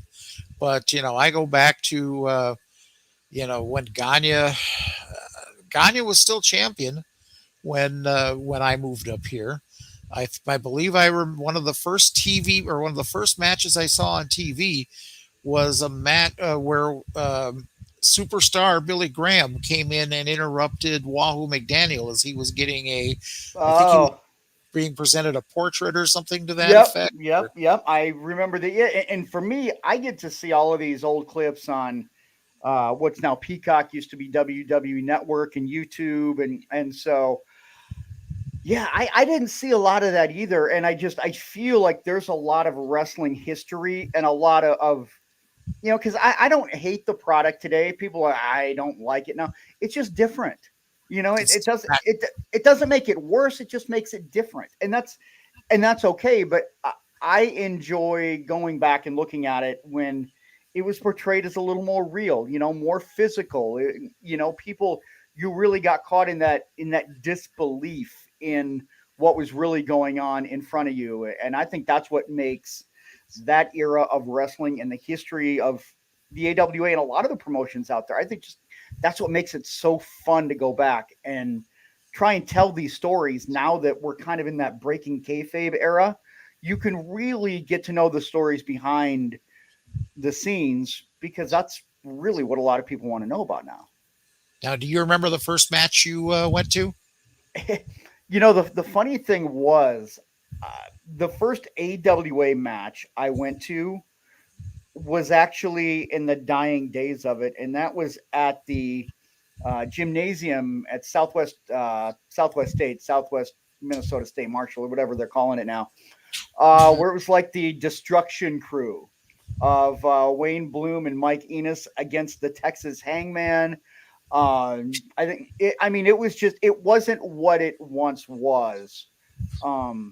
So I feel like I kind of missed out on a lot. I feel like I missed out, and I want to go back. And I know there are people like me that, we didn't get a chance to really experience what those days were like. So I want to try and do what I can to really bring that to the forefront. And I mean, I'm just a historian. I like wrestling. When wrestling's done right, there's like no better form of entertainment. And I will die on that hill. Exactly. Totally agree. So how did you ever get hooked up? Well, now these guys, in my opinion, are walking encyclopedias when it comes to professional wrestling. I'm talking about Mick Karch and George Shire. I've met Mick a few times. I wound up meeting George for the first time a couple of years ago. I tell you something. I thought I knew a little bit about the history of wrestling. George Shire, I'm telling you, it's like, go away, son, you bother me, because he is just that good. He knows way too much. I'm like, who knows that much about a card in Racine, Wisconsin on August 9th, 1954? That was 3:00 at the American Legion. And he can break down anything. I've never known somebody to know so much about one genre of professional wrestling. It is absolutely amazing. And it's funny, by happenstance, got connected with George because I work at WCCO radio as well. And I was working with Henry Lake one night. and we were talking about the passing of Ed Asner, and a lot of the things that we were talking about. All of a sudden, I've got the text line up, and this is like, hey, this is George Shire. If you remember, he was in The Wrestler. I was like, no, that can't be like that George Shire. And I'm like, is this really George? You know, I didn't know if I was being trolled. Lo and behold, it was George Shire. I'm like, I instantly, don't tell anybody, but I put the number in my phone right away. Just so I had, just between you and me and everybody that's listening. Because I had this idea that I wanted, I knew where I wanted to go, but even me, I mean, I was a little intimidated because it's George Shire. He's a historian of the AWA. And then I tell this to Mick too, but it's honestly, when I was growing up in southwestern Minnesota, when I saw the AWA, they were at the Showboat in Las Vegas. Mm-hmm. Who was the announcer at that time? Guy by the name of Mick Karch. Oh, yes. He was on ESPN. ESPN was a big deal. Wrestling was a big deal. I always wanted to talk about wrestling. I wanted to be in broadcasting when I was a kid. So I saw this guy and I'm like, I want to be like that guy. And I mean, I was nervous to reach out to Mick because I mean, as they say in the business, you know, I was a mark for Mick Karch. I mean, I loved everything about him and his presentation and the way that, you know, he broadcasted. So when I came up with this idea, I'm like, well, I first was texting with George and it was, you know, he was on board. And then I approached Mick, and to my surprise, he was just very approachable, very down to earth. And not that he wouldn't be, but sometimes when you're a fan of somebody and you just don't know what they're going to be like, Mick is just one of the nicest, most genuine, down to earth people.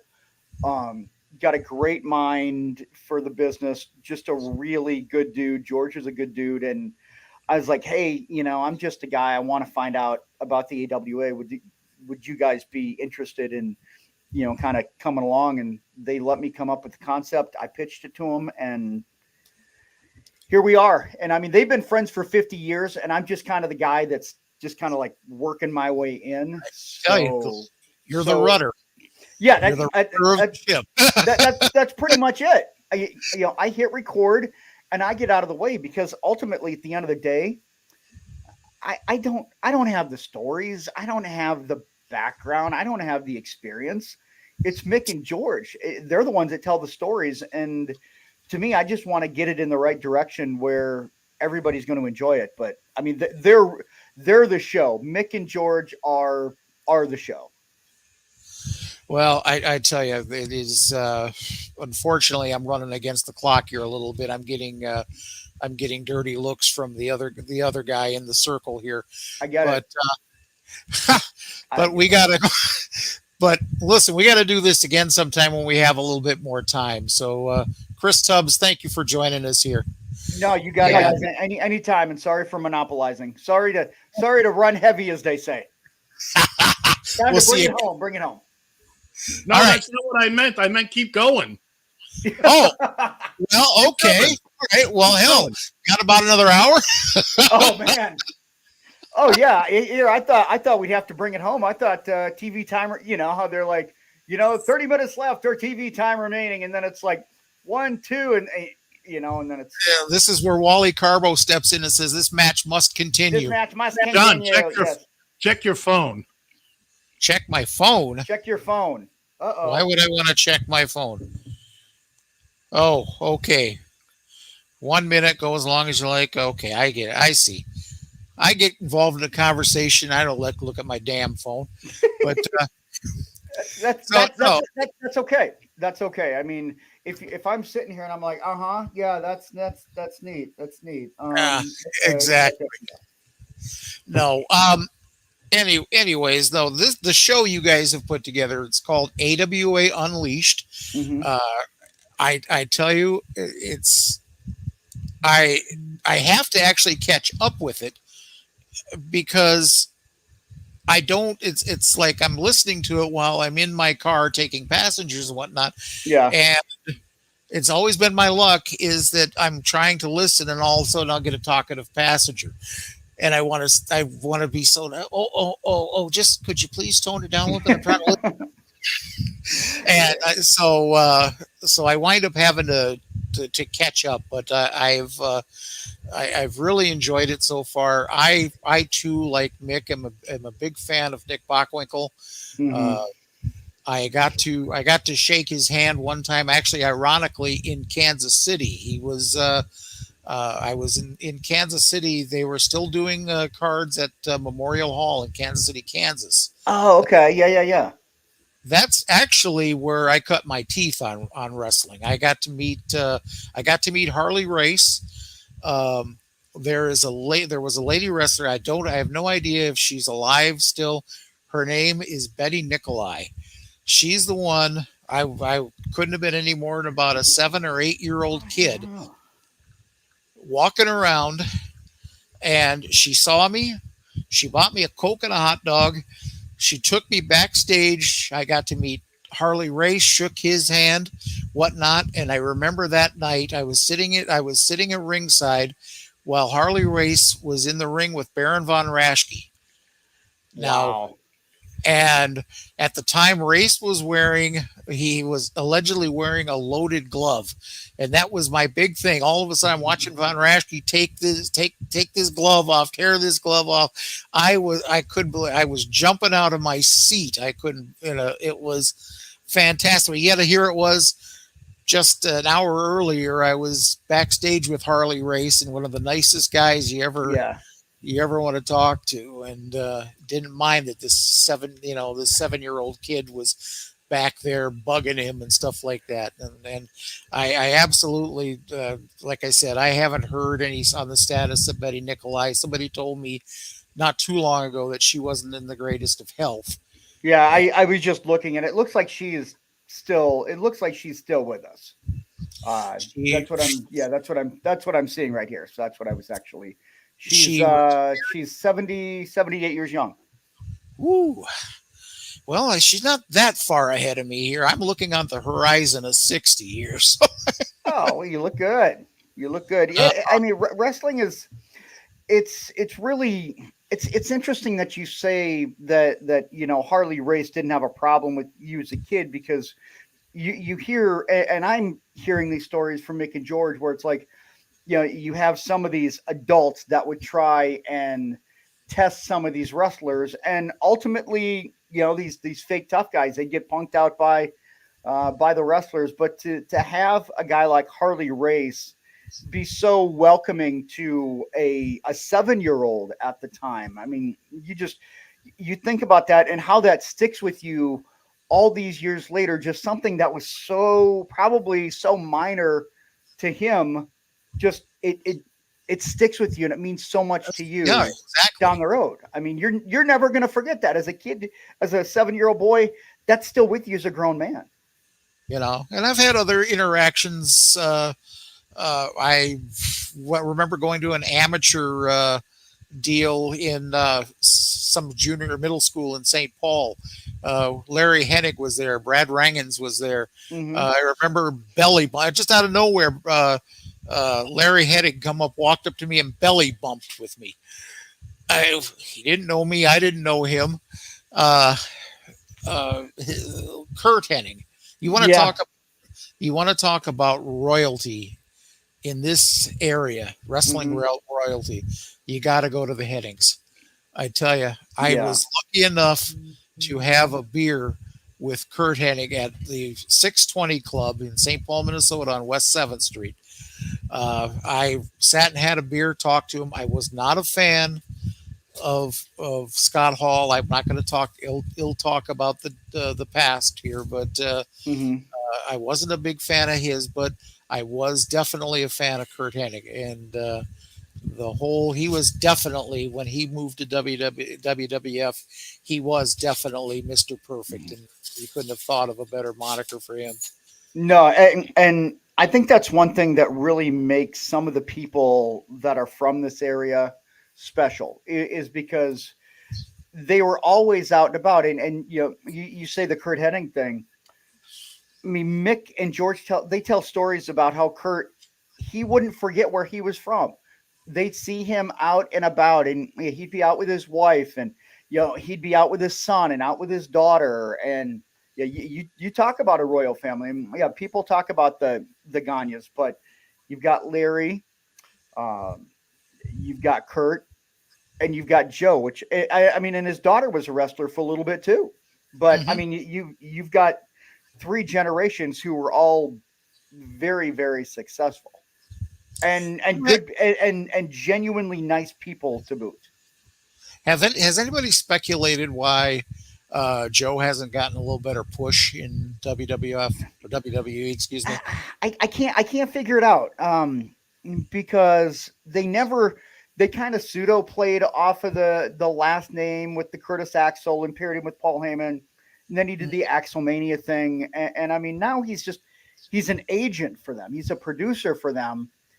But yeah, how the B team with another second generation wrestler in, Bo Dallas, who's, Mike Rotunda's son. I think Taylor Rotunda is his name.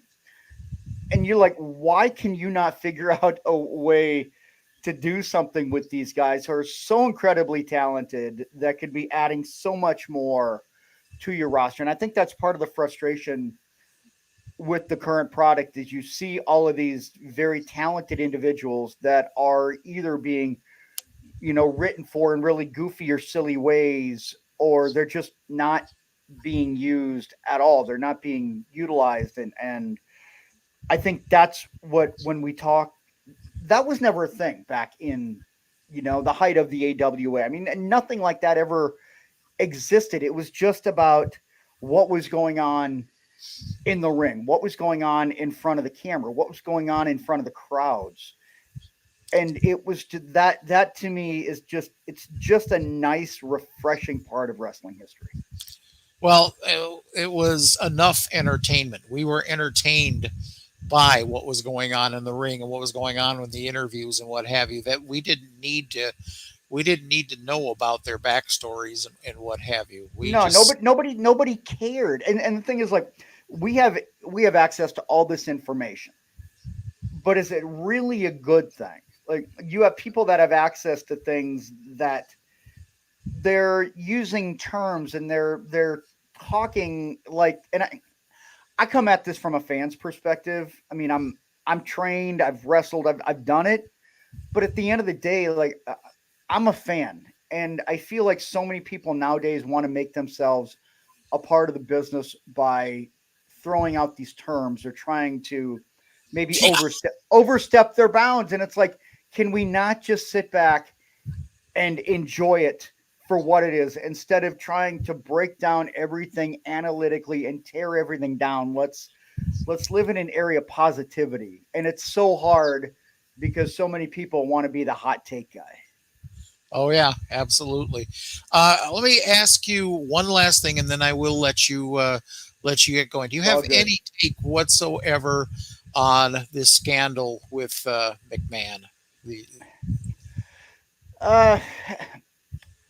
It's sad for the WWE, but at the same time, I think you have to look at this in the totality. I know WWE has come out and said that our company cannot survive if Vince McMahon is not the head of it. Mm-hmm. I disagree. I feel like WWE is a strong enough brand, and you can put the proper people in place if you want. Have you ever seen the show Succession? I can't say that I have. Oh man, this is like a real life Succession, where Logan Roy is like the patriarch of this big media conglomerate, and he gets taken down in a scandal. Well, and then he's trying to, ask his kids to save him and his son-in-law to save him, and it's almost like verbatim what's going on. With it's so eerie, but at the end of the day, I think the difference between this and 94 was that 94 they were not a publicly traded company, so the steroid scandal, Vince was able to get through that. With this, I don't know if there's any sort of a clause. I've heard that there is. I haven't seen it. I mean, obviously, I'm not a lawyer, but I've heard that there could be a clause in his contract that could cause him to lose control of the company. And then it's like, where does it go? I think number one, I think people want to have a better product to consume, whether it's on TV, it's in person. And I told this to my wife, WWE creative works for one person, and that's Vince McMahon.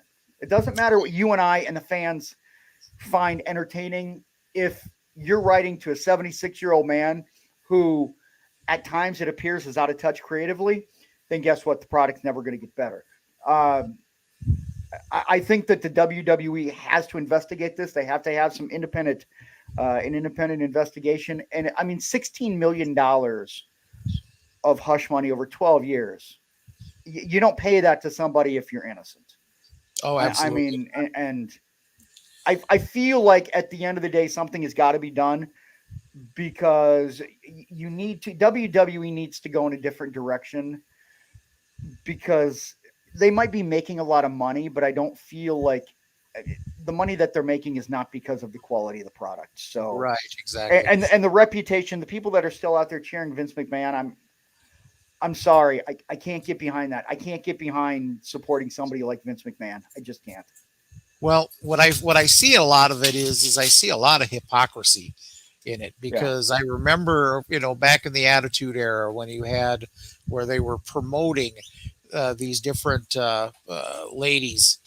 I don't want to call them divas. I won't go there, but they were a lot of the lady wrestlers at the time. They were promoting them appearing in Playboy and whatnot, and since then, even heaven, if it winds up, they wind up getting hacked and some picture winds up floating around on the internet, they're admonished by WWE and by Vince McMahon. And I'm thinking to myself, how hypocritical is that? Oh, it's extremely hypocritical. And the thing about that is, like, they were catering, and that was when I was, a 23-year-old man. So, I mean, I was the demographic that they were shooting for in the Attitude Era. Exactly. But to me, that was all in front of the camera. Like, this is who Vince McMahon really is as an individual. Like, I mean, we see all, Sable and Sonny and I mean, I'm losing some of the name because so many of them came and went. But this is a real life situation. I mean, this is a person who has done bad things, who I feel somehow needs to be held responsible. And there's got to be something going down, John. There has to be something coming down for Vince McMahon. There has to be. Is it going to stop you from watching the product? I got to be honest. I record SmackDown and Raw, but I very, very, very, very rarely watch them. I can't. To me, I feel like my time is better spent doing other things, because I get so frustrated by watching it, saying it's so ridiculously over the top. And I know that they're catering to children, but I feel like at the same time, you can present your performers and the wrestlers in a better light that's going to appeal to a broader audience, because you might appeal to the kids, but at the same time, you're losing some of that older audience. And I feel you got to find that happy medium. Absolutely. Chris Tubbs, I want to thank you so much for joining us here, joining me here. This has been fun. It's been educational, and I'll be tuning into you guys again. It's AWA Unleashed. That's right, baby. And I want to thank you, John, for the support, because you've been one of our biggest supporters since day one. I mean, you're commenting, you're sharing. I mean, you got the T-shirt, and I appreciate people taking an interest in what we're doing, because if it wasn't for the feedback, we wouldn't be doing it. So I'm just a guy. I mean, like you and your support, and that's what makes it possible. And I'm not just, blowing smoke. It's like if we would have gone out there and nobody would have watched it or listened, this thing would have been dead in the water after a couple of weeks. So I want to thank you for supporting me, because I'm just a guy. I'm just a guy. Well, you guys are doing a hell of a job. So, all right. Thank you. What do you say here? Take care. Thanks, Chris. You got it, guys. Anytime. Enjoy the show. Good stuff. Thank you. Thank you. You got it. All right.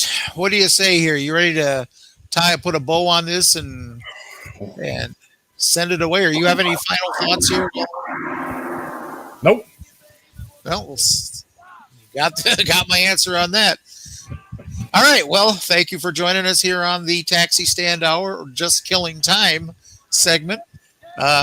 For that guy over there, you son of a bitch, you did it to me, didn't you? That guy, Ed Van Ness. I'm John Shannon, and I got the money. You know you're bound to drive me away. Yes. Yes, dear. Yes, I'm listening. Oh, I heard every word you said, honey. Yes. Yes, dear. Oh, I agree. You're right. Yeah, you're always right, baby. Yes.